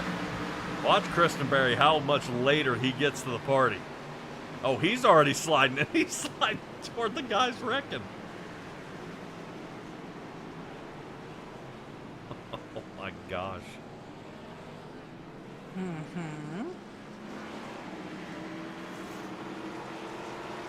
Yeah, I think Cody Reeder just got a little too hungry on this one. I mean, just full send, baby. And it Yeah, went which was- nudged by Plute. And the waters separate there for Shelton Conover to get on through and Chase Durham. So these three will be back fighting it out at the beginning. And Jeff Dillon and Kurt Quist currently holding 4th and 5th. Oh my gosh. Heavens. Yeah. Yeah, the, baby. The average of the top 5 is up 23 places.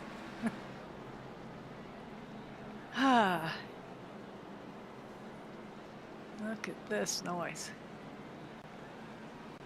Yeah, top 5. Ryan Shelton up 3. Josh Conover up 13. Chase Durheim up 25. Jeff Dillon up 25. Kurt Quist up 26 places for the evening. That's hustle. Even after all the trouble that Joey Stats had, he has been able to fix his race car. I love it. After 8 pit stops I and think he multiple stole Nick sets of Press's. tires here, Nick Pressy's parts. Scavanicki's still trying. And let me check on Nick Pressy. Ah, man. Wonder if the bumper's just not salvageable. Hood's looking good. Yeah. That's what I'm saying. I think Joey Stats stole his parts. Oh my heavens. Insane. Stella really upset right now that we have a 05 and newer Mustang out there pace car riding here in the 04 season. Yes. Oh, Lights they've been come doing back that. on for the pace car. Yep. The S197s, I mean, they've been doing that all season. Despicable. Yes. All right, rejoining down pit road's going to be the 43. Be the 98 of Ryan Housden coming on down. And Vincent Arthur rejoining again. This will be, I believe, his 6th stop.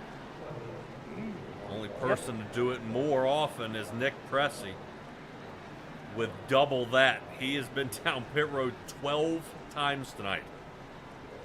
Yeah, Gladelick is usually, Gladelick's been down 9 and Kurt Quist down 11. So, yeah, that's pretty, And still doesn't have a they- front bumper. No. No, but somebody's eating ice cream.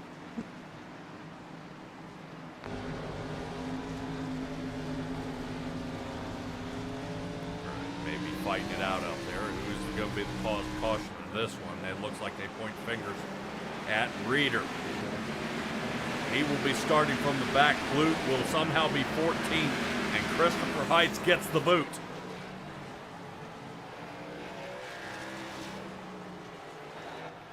No way. Oh, okay. Man, I thought he went out for incident points for spinning out. Bro. Too wide.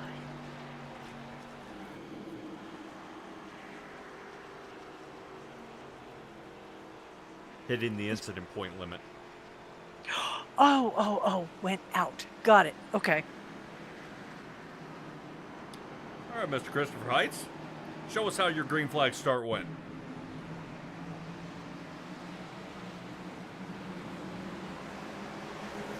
The fog came back. You know better than that, Jolt. Oh, Kleba.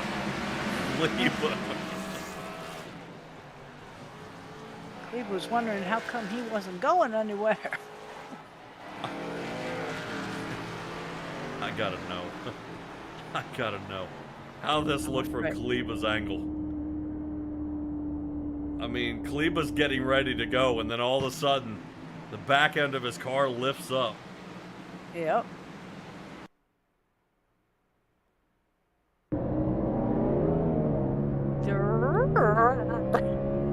Oh, man.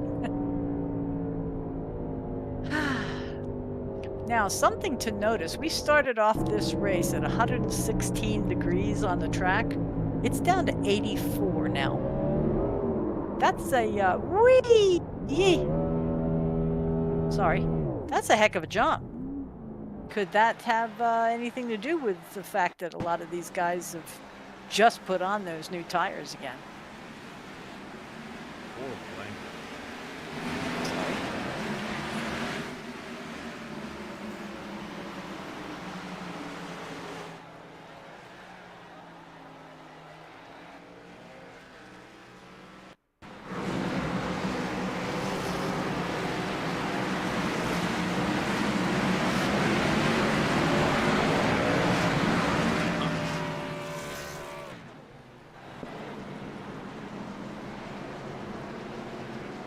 Definitely had track change down to 85 degrees. That's why I think we're having a little bit of trouble out there. And why this overcast, we're having to make camera adjustments here. Yeah, because it's killing. And Nick Pressey still questions whether he's got a nose on the front of his car yet or not. No, you do not. You don't. You were getting plenty of airflow to the radiator.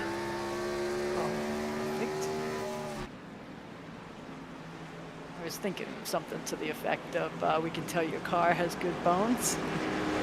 30-degree swing in temperature. I think the last thing I'd want to do is put tires.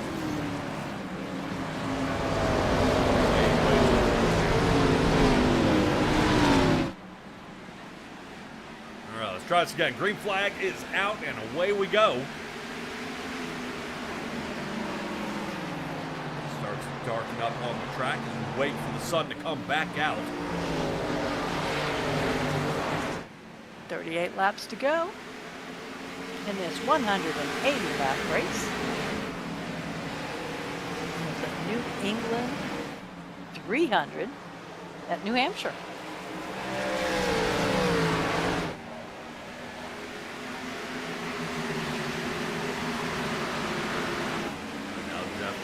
Trying to hold on to a top 5. Eric Askery already making a couple of quick passes here. Brady Most being rather aggressive here the past couple of laps. Now moves up to 7th. Now Brady Most driving like he's got something to prove here tonight. He's going to see if he can cut back underneath. I wonder if anybody tuned into the broadcast. Man, there are a few of those guys out there are starting to cut underneath that white line. Oh my gosh, what have I done? Yes, you polluted the stream.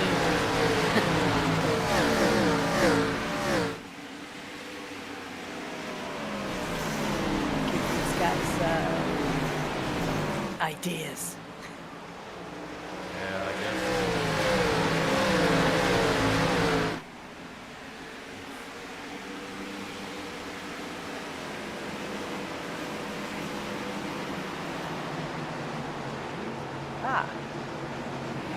We're trying here.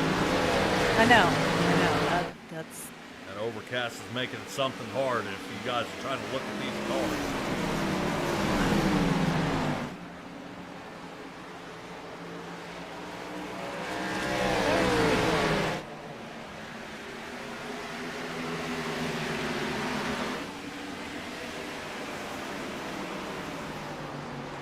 popping out there.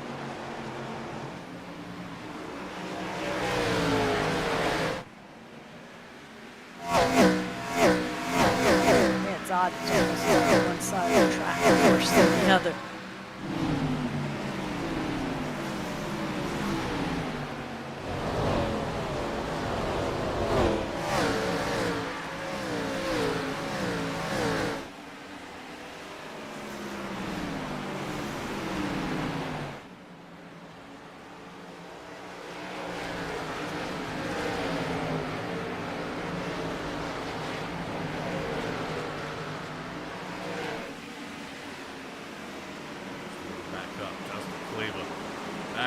Back and forth tonight, middle of the 3 wide. That's going to go ahead and punt Brady Moats on out. Leaving now up to 6th. Split Kurt Quist and Jeff Dillon. Kurt Quist doing a heck of a job here tonight, holding on to 5th. He's obviously figured out how to smooth this race out.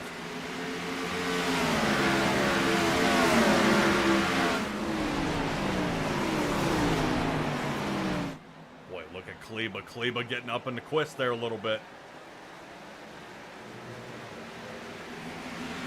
Yeah, he's one of our new drivers. He's driven 5 races so far. This will be his 6th race. And he has had 1 top 5. So he's not unfamiliar to the front end of the back. Oh, no. The Conover or Kleba? Okay. Very late on caution throw here.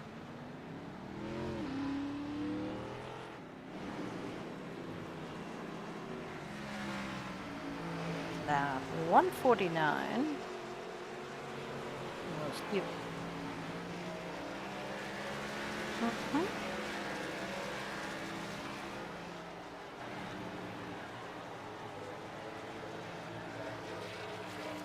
So, do you think he had some assistance, or?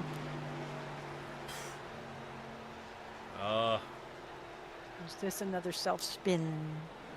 I'm hoping not. The odd part is Ryan Shelton is all the way back in 16th. There was another one I was taking a peek at. The 9's loose. Yep. Kleba saving Kurt Quist there. That could have been bad for Kurt. Yeah, I didn't know whether. Whoop. Okay. Yep. I bet that is what the caution was pulled. Round he goes. And that's going to move us to Ryan Shelton. Whee! Oh my goodness. Our race leader just got sent. That hurts.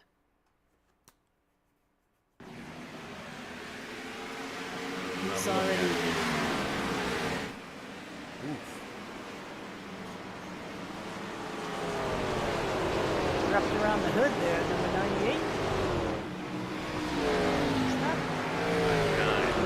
99. Yep. So we're going to have a chance here. I want to definitely take a peek at the yellow flag here.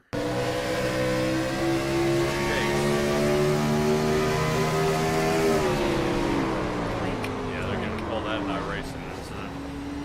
Really? That's Okay. 2 guys, same spot. It's hard, you know, it's hard to kind of point fingers at a guy. And he's coming down in the same exact area. Here's another chase area. Right there. See the 90 cutting down? 99's Yeah. still there. Ah. So I would probably say that may be what they're going to call it. Well, one way or not, I call it caution. But definitely netcode. Well, we've had about half of our field come down here on lap 150. The other half are still hanging out with their lap 130 tires.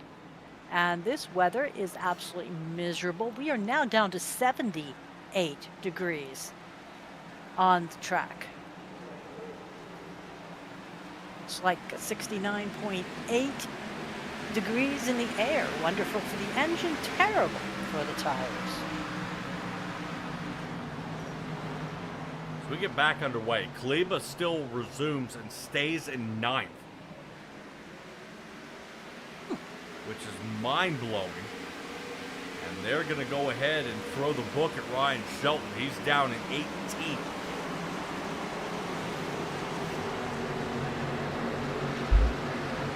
Very hard to recover, especially when you're running that far back. Boy, that Martin Clute just got punched. Yep. Almost a bumper donation there. Yeah, I see it flapping. And he's got a ton of... Oh, there it goes. There goes the back one, but his fender is flapping too. Oh! Did the two get caught in it? Somebody surely Where did he did. go? Christopher Heights. Blinked out. Yeah, well, I'm trying to get us back here. As Christopher Heights is... He is not mobile. At all. Not in the pits. No, I'm wondering if that's a mark here. So what happens to Martin Plute?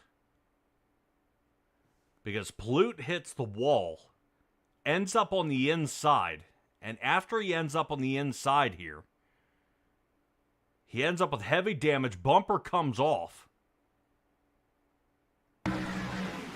And when the bumper comes off, it almost looks like the 2 runs over it and destroys it. Out. As you see a ton of sparks. Yes. Right yes. there. And there it's gone. Oops. Ah. This way we can see what he sees. He missed it. So what the hey? I don't know. All right. Can we see his steering wheel from that cockpit view? Oh, okay. Yeah, but that Now is we know. horrible. Well, we know what we're looking for as far as the bumper coming by. I want to see if he kind of saw it and said, ah! And took a left. Yeah, let me see if we can try to No. brighten this up a little bit. Good Lord. Can't see a thing. Okay. Yeah, that's fine.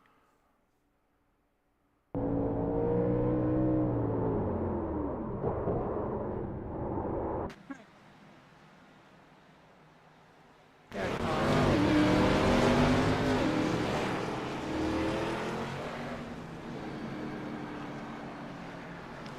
A bunch more guys have come down,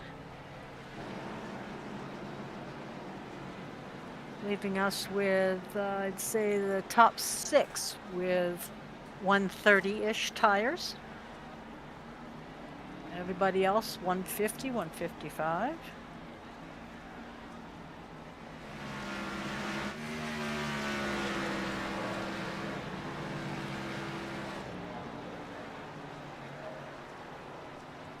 Wow.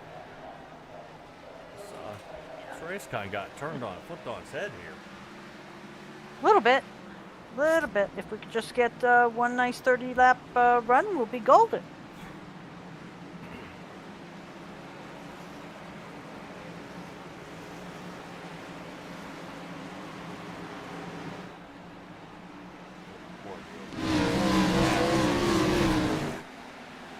Let's get this back underway here. Yes, sir. Sitting in that second spot. Holy cow, 3 wide. Looks like with Kurt Quist in the middle.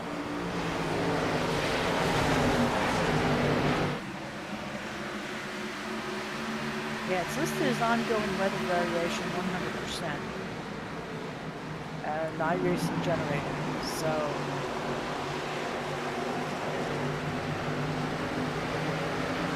we didn't call for fog.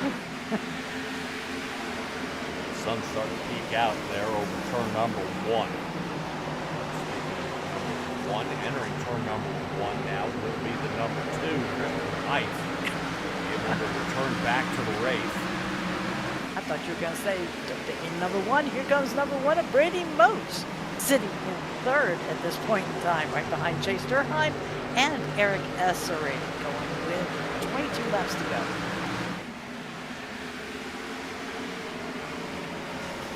Still a tough run out here. Brady Moats goes down, scrubs the edge of the grass. Now, I don't think that turned out very well for him. Let's move back to Joey's stats. There's Jacob Gladwin, 8th. Look at Vincent Arthur trying to come back into the picture. Oh, he is, and boy, but he comes in hot, slams on those brakes, and takes that turn. Thank heavens nobody's behind him. What in the world did he think he saw? Oh, he got loose out of the turn. Oh, okay. There's Conover. Well, Nick, it's Jumped the Vincent. sure did. I don't know if that was a shove forward or a shove sideways.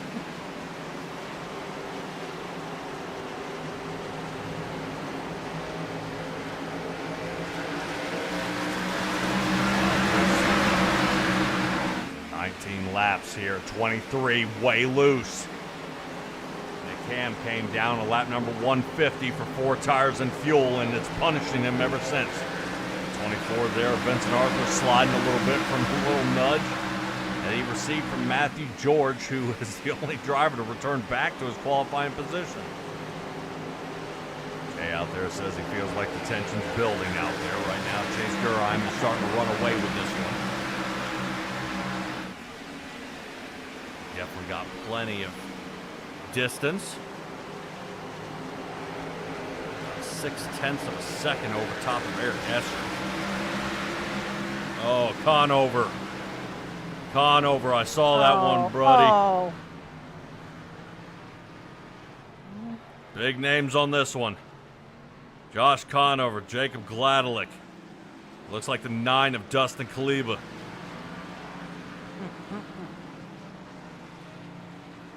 And I believe Jake Christenberry was involved.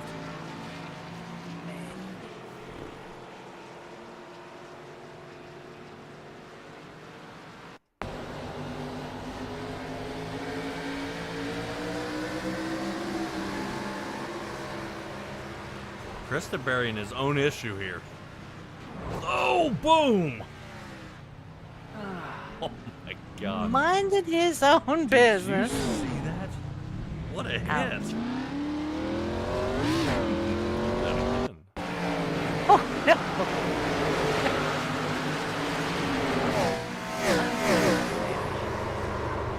Spinning out Christenberry's ear.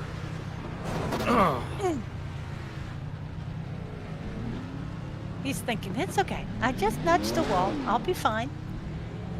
Never mind. One that gets me is Conover here. Can't figure out what the push was. Down on the bottom, here comes Matthew George. And Yeah, Conover why? just hooks. Push him up. Ton Oh, of he nets got go, 2 though. for 1. Matthew George and Jacob Gladelick. Oh, Whoa. 9. Dustin The Kleba. thing is yes, but Conover rolls away from this. Most of these other guys do not.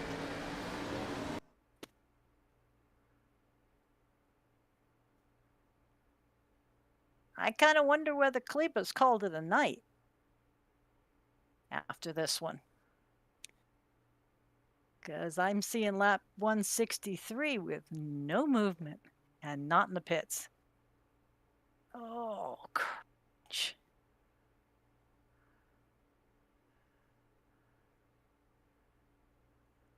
Well, there's a thumbnail for you.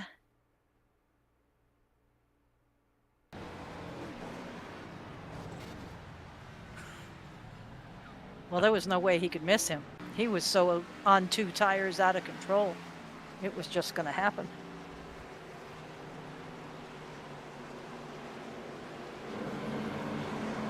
Good part of our race team's out there running out of parts. Personage. Yeah. My goodness. We have more people heading back to the To the garage. garage. Yep.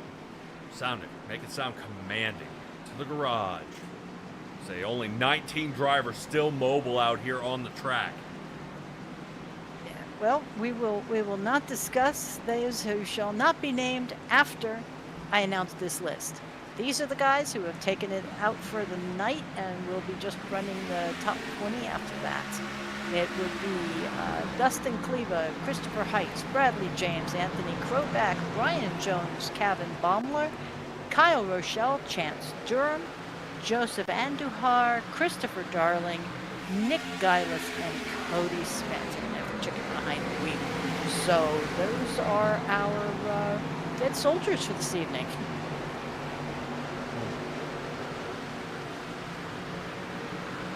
Look at this, 3 wide again.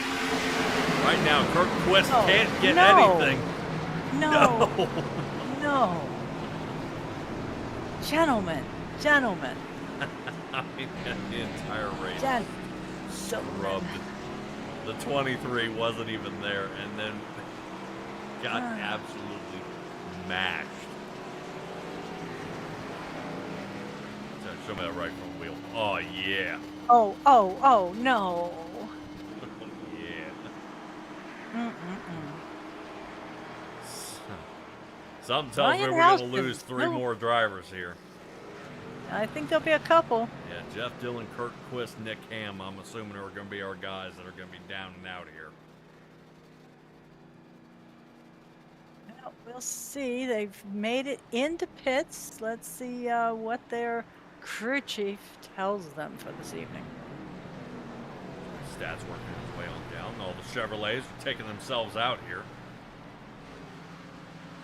Kurt Quist still shows mobility. Moss. Okay. So what happens?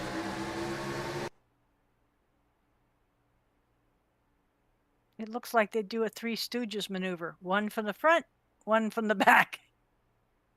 Oh. Look at the 23. 51 was doing pretty well to hold his line. And the other guy's kind of wrapping around him. But then there was just... What?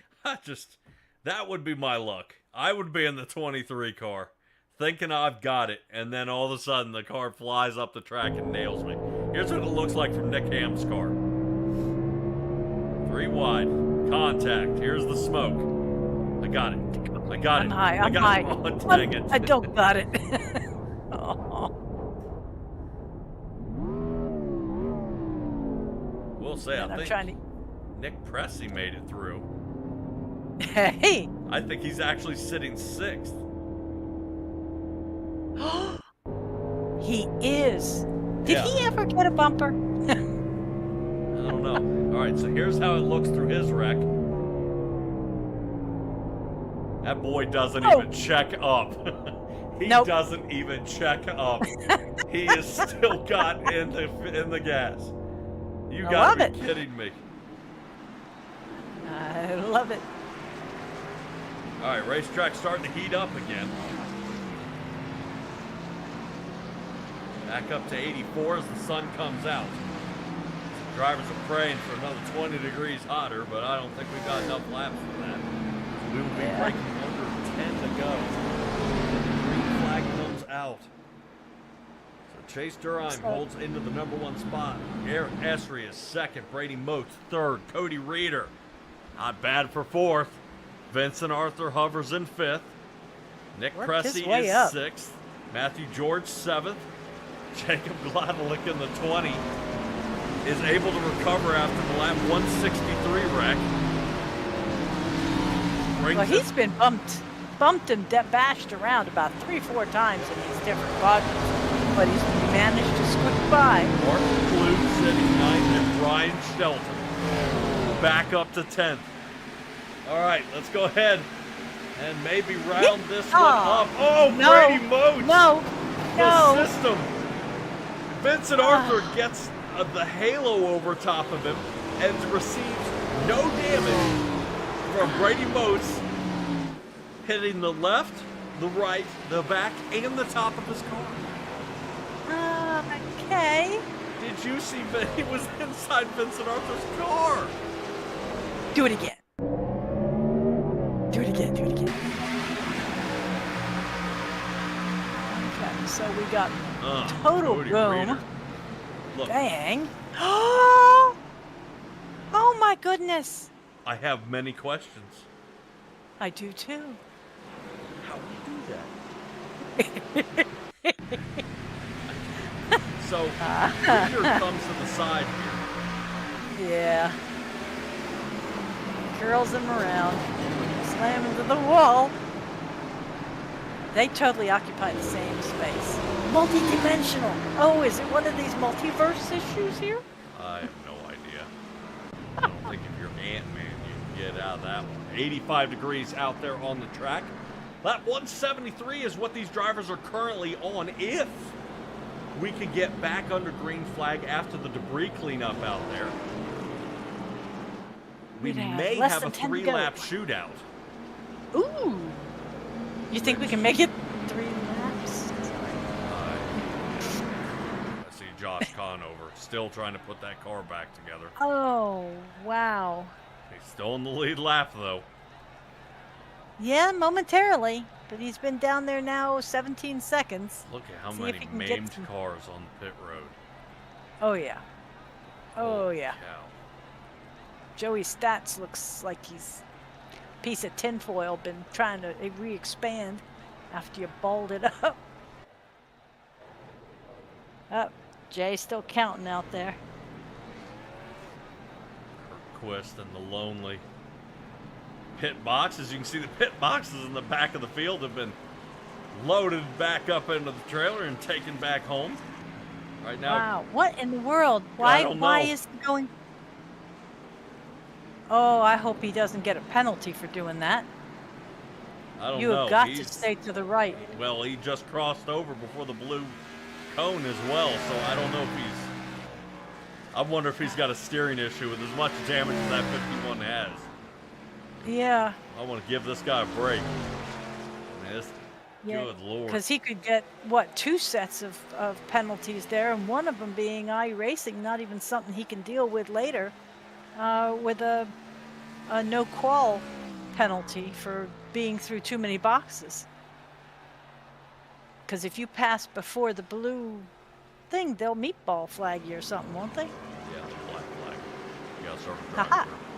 Ah, black flag. Okay. Pace car alerts remain on. 5 to go at the line.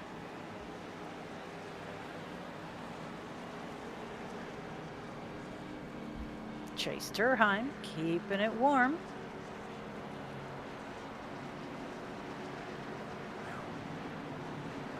Well, if he's able to pull this off, though, but Vincent Arthur up to 4th. Cody Reader would like to get back to the pole position he originally started this race. He's currently sitting 3rd. Got Brady Moats out of his way. Moats is amazingly 7th. Oh. The amount of damaged cars here. But think about Pressy. Lap 4 gets wiped out. Has been running this entire race with pieces missing on his car. He's been down in the pits 15 times to get whatever it is he did manage to get, because the front bumper wasn't one of them. And here he is sitting in 5th place, top 5. You do. Here we go. 4 laps left to go here.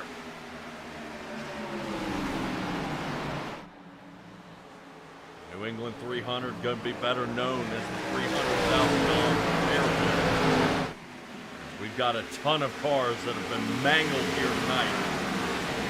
Some of them going to be a little mangled more than others. Right now, I'm worried about Vincent Arthur taking a look underneath here of Cody Reader. And we're looking at Eric Essery looking at Chase Duran. Yeah, I thought Eric Essery was going to run right into the back of him. He had such a run going on that last turn. Definitely for certain. As we take a look, Brady Moats and round the Martin Plude area. There's trouble here. Vincent Arthur now gets side by side with Cody Reader. We'll expect Reader to give up easy here. 2 laps to go at the line. The 19 going to see if he can cross him over. Vincent Arthur, quick brake check right there in the middle. That does not allow Cody Reeder to slice down, so now he's got to try to outrun it. Cody Reeder used a little bit of that draft as they head into turn number 1. Cody Reeder looking to get right back on it. Wow. By only a quarter of a second is Chase Durheim. Now 3:10, starting to pull away. Let's take a look at Ryan Shelton. He just passed 2 drivers at once. Yeah, Ryan Shelton back on lap 164 tires is going to see what he can do. Knocks Pressey out of the top 5, but he's just not going to have enough time. White flag is out. Here we go. Chase Durheim, Eric Essery sitting 1 and 2. Vincent Arthur and Cody Reeder still trying to go at it. I think they finally split up. There's no dice, nothing they can do here. Vincent Arthur! Oh! Vincent Arthur looks like he brake checks here and takes out Cody Reeder. Here's a run at the line. Eric Essery, side by side. Here it comes. Chase across the line. Wins it. It's okay across the line sideways, right? All right, Nick Pressey got to be careful on that one. Do not want to wreck after the checker. You mean like that? Well, they are pretty ecstatic that he has come away with the win here. 27 positions gained and comes away with the win.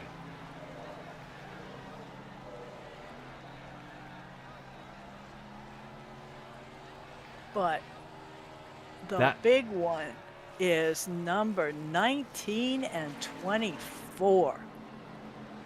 They were going to be finishing in the top 5.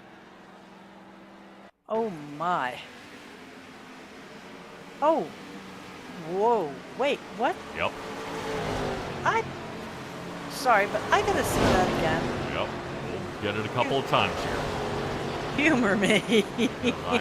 I'm a little confused here. Vincent Arthur, there's the spin out, and he's at a stop. Oh my God. Oh. I couldn't figure out how Cody Reeder was going so fast up to him if they were running side by side, but they surely were not. Vincent Arthur gets loose. Out of the turn. Hit the wall. Watch this. Nope. Oh. Yeah. I did not see that part. I just saw the original.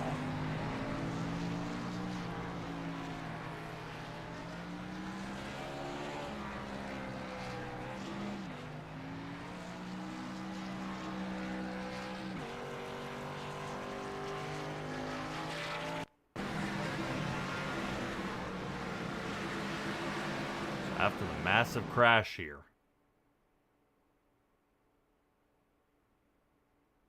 Oh. Uh-oh.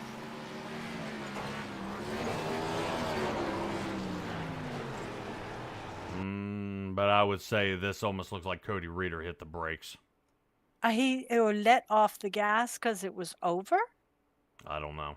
I'm looking at tire speed here. I was kind of looking at the fact that Watch right there. See his car squats? yeah.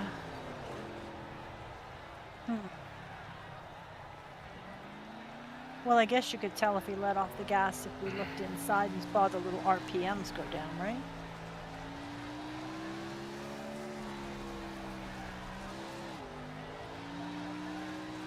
Well, maybe on a positive note, we can take a look at our leaders. Yeah. That were up front here. This is the final lap.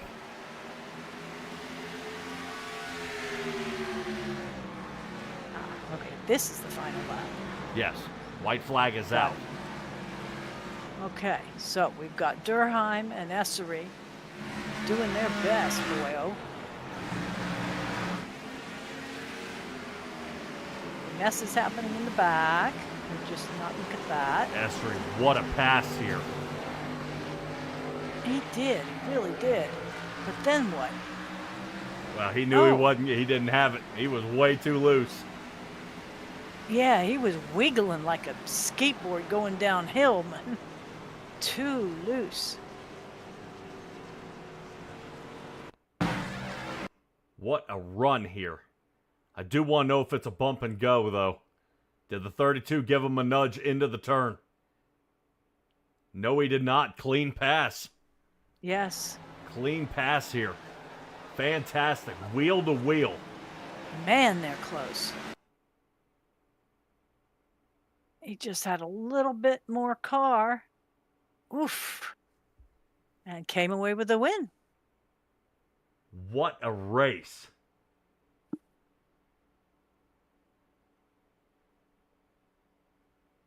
Fantastic. By the number 99. Nicely done. Alrighty. We'll see if we can round up our 3 guys out here. As Ryan Shelton, even after that trouble, ended up coming in 3rd. And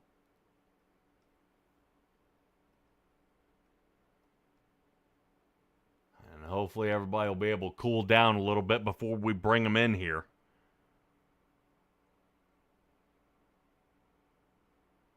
As Chase Durheim will be coming away with the win. Looks like he blows the engine. Oh dear. Look how close. Yeah, that's close. I mean, they were connected. Good. It's hard to be. Yeah, and Much you even closer. see Brady Moats and John Scavanicki. Look at 9 and 10. Separated by 6,000ths of a second. Yes. Yes. Woof. Yeah, I think they're currently reviewing that one right now. Conover and the rest of the boys are taking a look at it. Okay.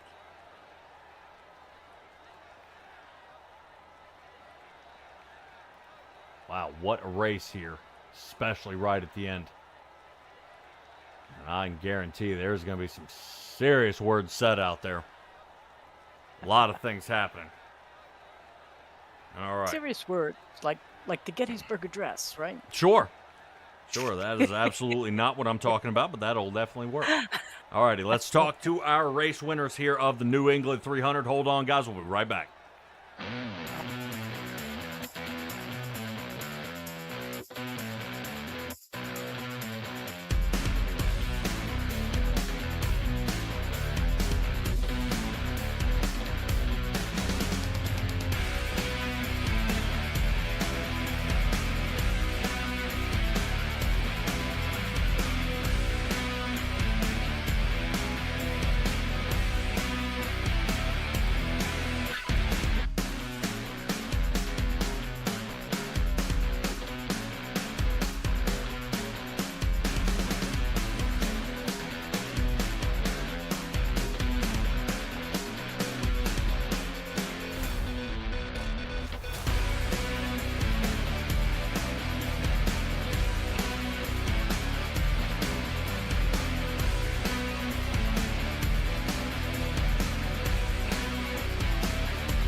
Alrighty, everybody. Catching up with our 3rd place finisher here tonight, Ryan Shelton. What a race here, man. You were pretty much clean all race. And taking a look all the way back, I believe only lap 149 you ended up in any trouble out here. How do you come back from this and end up coming in 3rd? I genuinely have no idea. On about 3 to go, I was in 10th place, and then just the seas parted open for most of it. I mean, Brady had some damage, so I was able to pass him, and then the 24 and the 19 had their issues, and some other guys in front of us had some damage, and yeah, I just fixed enough of my damage to get some speed in the car, and passed a few of the cars, and the rest of them just, I have no idea how I ended up in 3rd place, but here we are. Yeah, what a wild race, man. Back and forth, back and forth. You just seem to get kind of knock down, pick back up, knock down, pick back up again. Is it any pit strategy that seems to be kind of the winning move for your Ford Taurus out here, or is it just sheer luck here, buddy? This was luck. I don't think there was much pit strategy. I mean, track position meant a whole lot. Passing here was incredibly hard. We had a couple of battles between the 99 to 45 to 19. It was just every time I'd go to set up a pass to go past somebody, a yellow would come out to kill it, and then you have to work another 15, 20 laps to try to get around them. And so it was really a track position game. It seemed like tires didn't really mean a whole lot for the first half, maybe even the first 3/4 of the race, but after that, the last 3/4 of the race, even though we had all this string of yellows, it seemed like tires really meant a lot. You saw Cody drive through the field. I was able to do what I was able to do there at the end, and I don't know. It was kind of weird per se, but New Hampshire is always a hard place to pass, so you end up getting these either caution fest or everybody's kind of strung out, follow the leader sort of thing. And I kind of wish we had more green flag pit stops, but overall, third place, can't complain about it. All right, Pocono's next. I know you're kind of tipping more toward a road course guy, but I would say Pocono's kind of that. Now, 3 different turns. How do you feel moving there? Hopefully I'm able to make it. I'll be driving back from vacation. I'll have a 10-hour drive on Monday, so we'll see if I can get back home in time to race it. But if we are able to race, I'm not good at Pocono. I'm pretty average at best. If I do race, if I can get away with the top 10, then I'll be okay with that as a finish. Guys in this league are really, really quick. Wins are hard to come by, for sure. So every chance I can get to be out front, I'll take it. And I've had my fair share of speed on the ovals, but just not fair share of luck. Tonight was part of that. So I think the 99 was probably the fastest. He deserved the win. Didn't really like how it happened, but here we are. Yep. All right, buddy. Shout out time.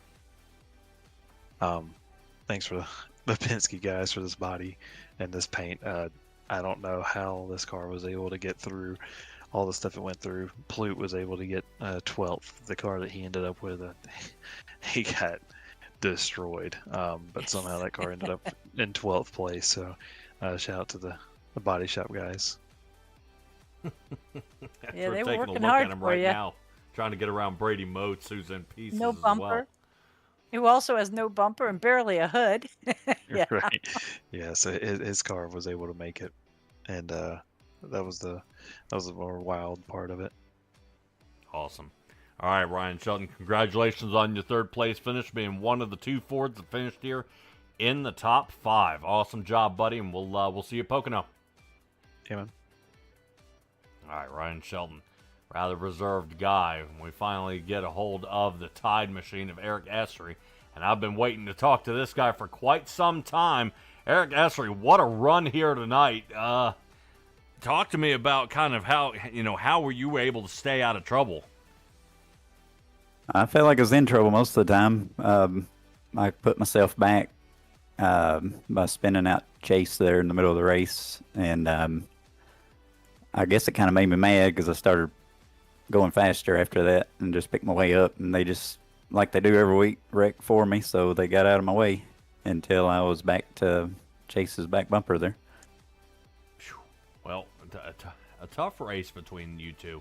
I want to talk a little bit about all the way at the beginning of the race, your not pitting strategy. How did you know? I mean, was it just luck of the cautions falling, or how did you know, first time to pit on lap 40 to have an opportunity to be farther up front and then pit when everybody else did?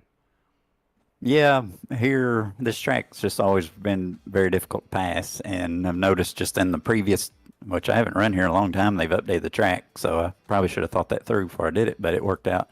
But typically you stay out, and tires don't fall off tremendously bad, so, what do we have? 15 laps, so I thought, well, if I can just maintain, I was running 8th or ninth, and I think by the time I pitted with everybody, I was 4th, so it worked out. But of course, everybody was just demolition derby from midpoint on, so it was just a matter of survival anyway. But I just thought if if the race ran green for a while, it would help get some track position. All right, and of course, everybody talks about it all the way here at the end. Talk about the last couple of turns. You set him up on turn 3. We get door to door. Walk me through to the start-finish line.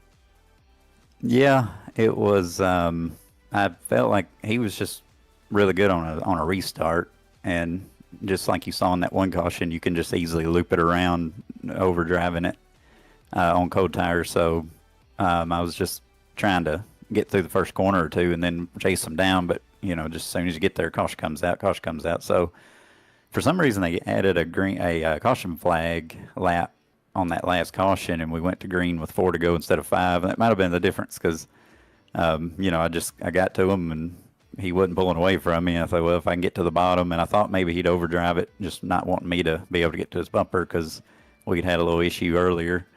And sure enough, he overdrove it just a little bit, and I got on the inside, and I could have just doored him and put him in the wall, but I told him in the cool down room there that after I got back to him in the middle of the race that I was done getting into him, and we bumped a little. I thought that was all fair and good, and then coming to the line, I was just trying to break his momentums. I knew he got a good bite coming off, but just the way iRacing is, it's just a little exaggerates the hit sometimes, so it just spun him out. I wasn't trying to wreck him or nothing. I was just trying to bump to maybe slow his momentum and, maybe just get a nose to the line, but just a little too late.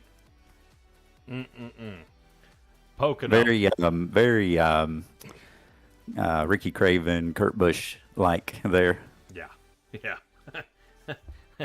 But we move into Pocono. I mean, does this transfer over? You said you got a little upset here tonight. I mean, does it move kind of in the same direction, or is this kind of it is what it is? We'll see him next week. No, yeah, I told him we're good. But I did tell everybody in the race that I started getting hit, so I'm starting giving it back, and I don't want to hear any crying.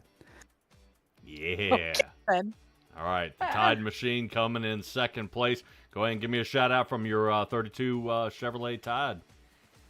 Yep, my beautiful wife, Hillary, for letting me do this, and Dad watching at home, and just anybody else might be coming on. I actually had I guess some guys fell out, and they were cheering me on in the chat, private chat, so had a lot of people rooting for me there, so that felt cool.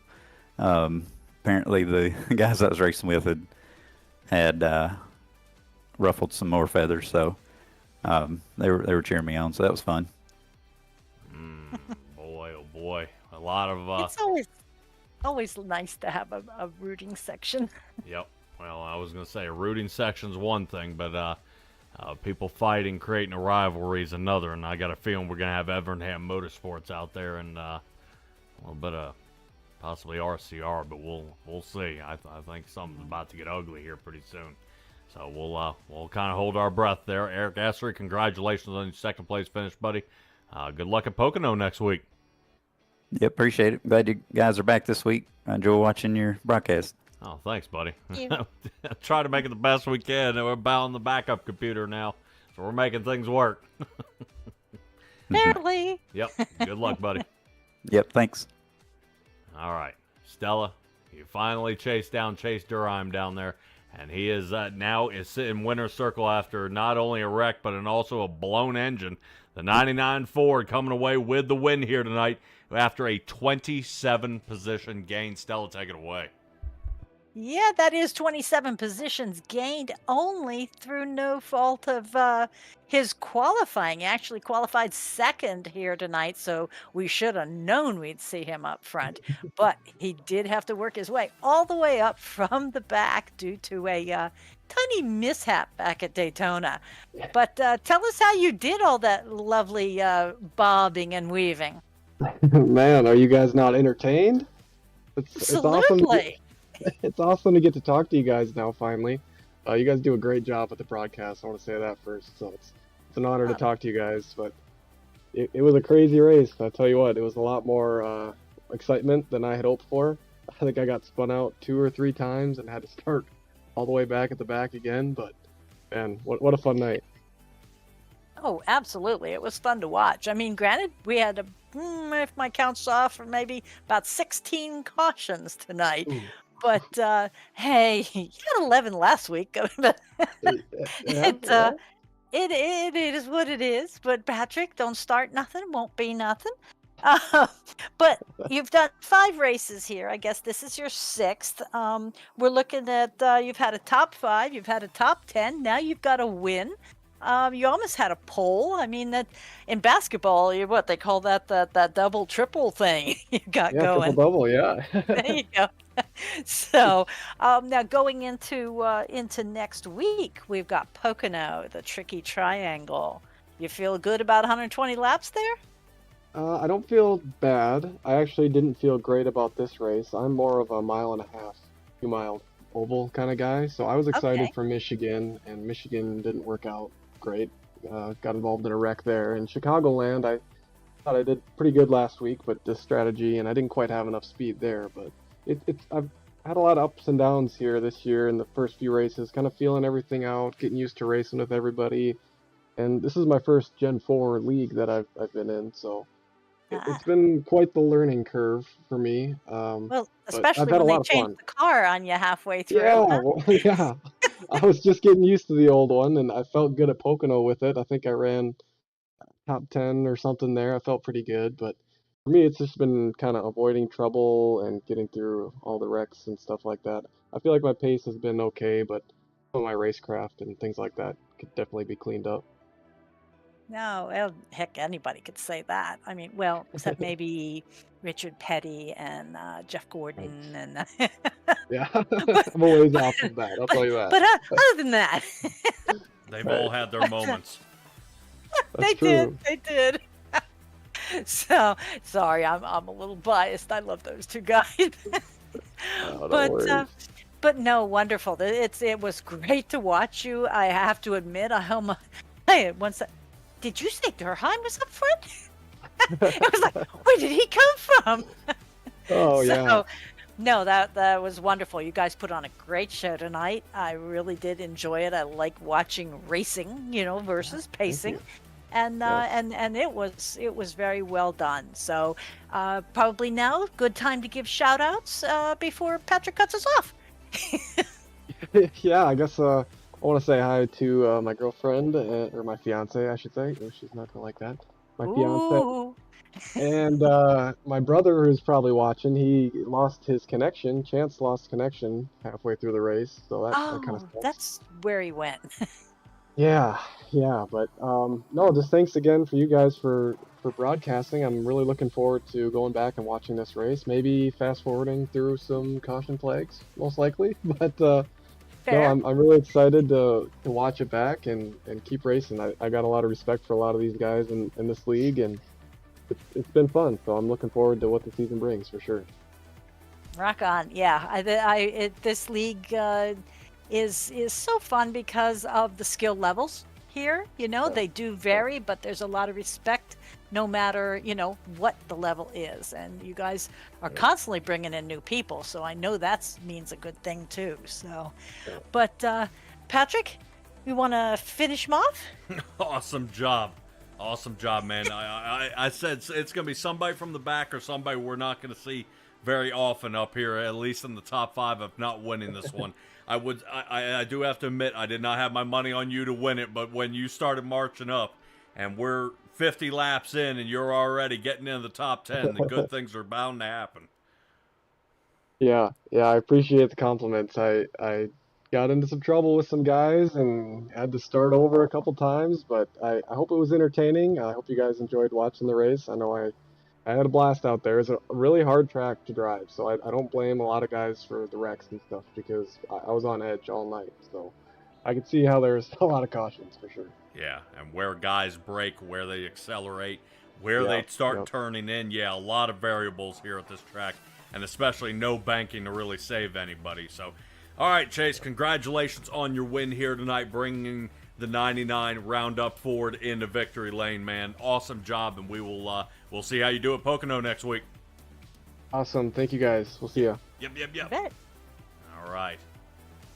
Chase Durham, what a job. What a job here. What a fantastic run. I love to see drivers like that. You know, I was Stella, I was trying to be nice as well. You know, I didn't have my money on him, but I think he had.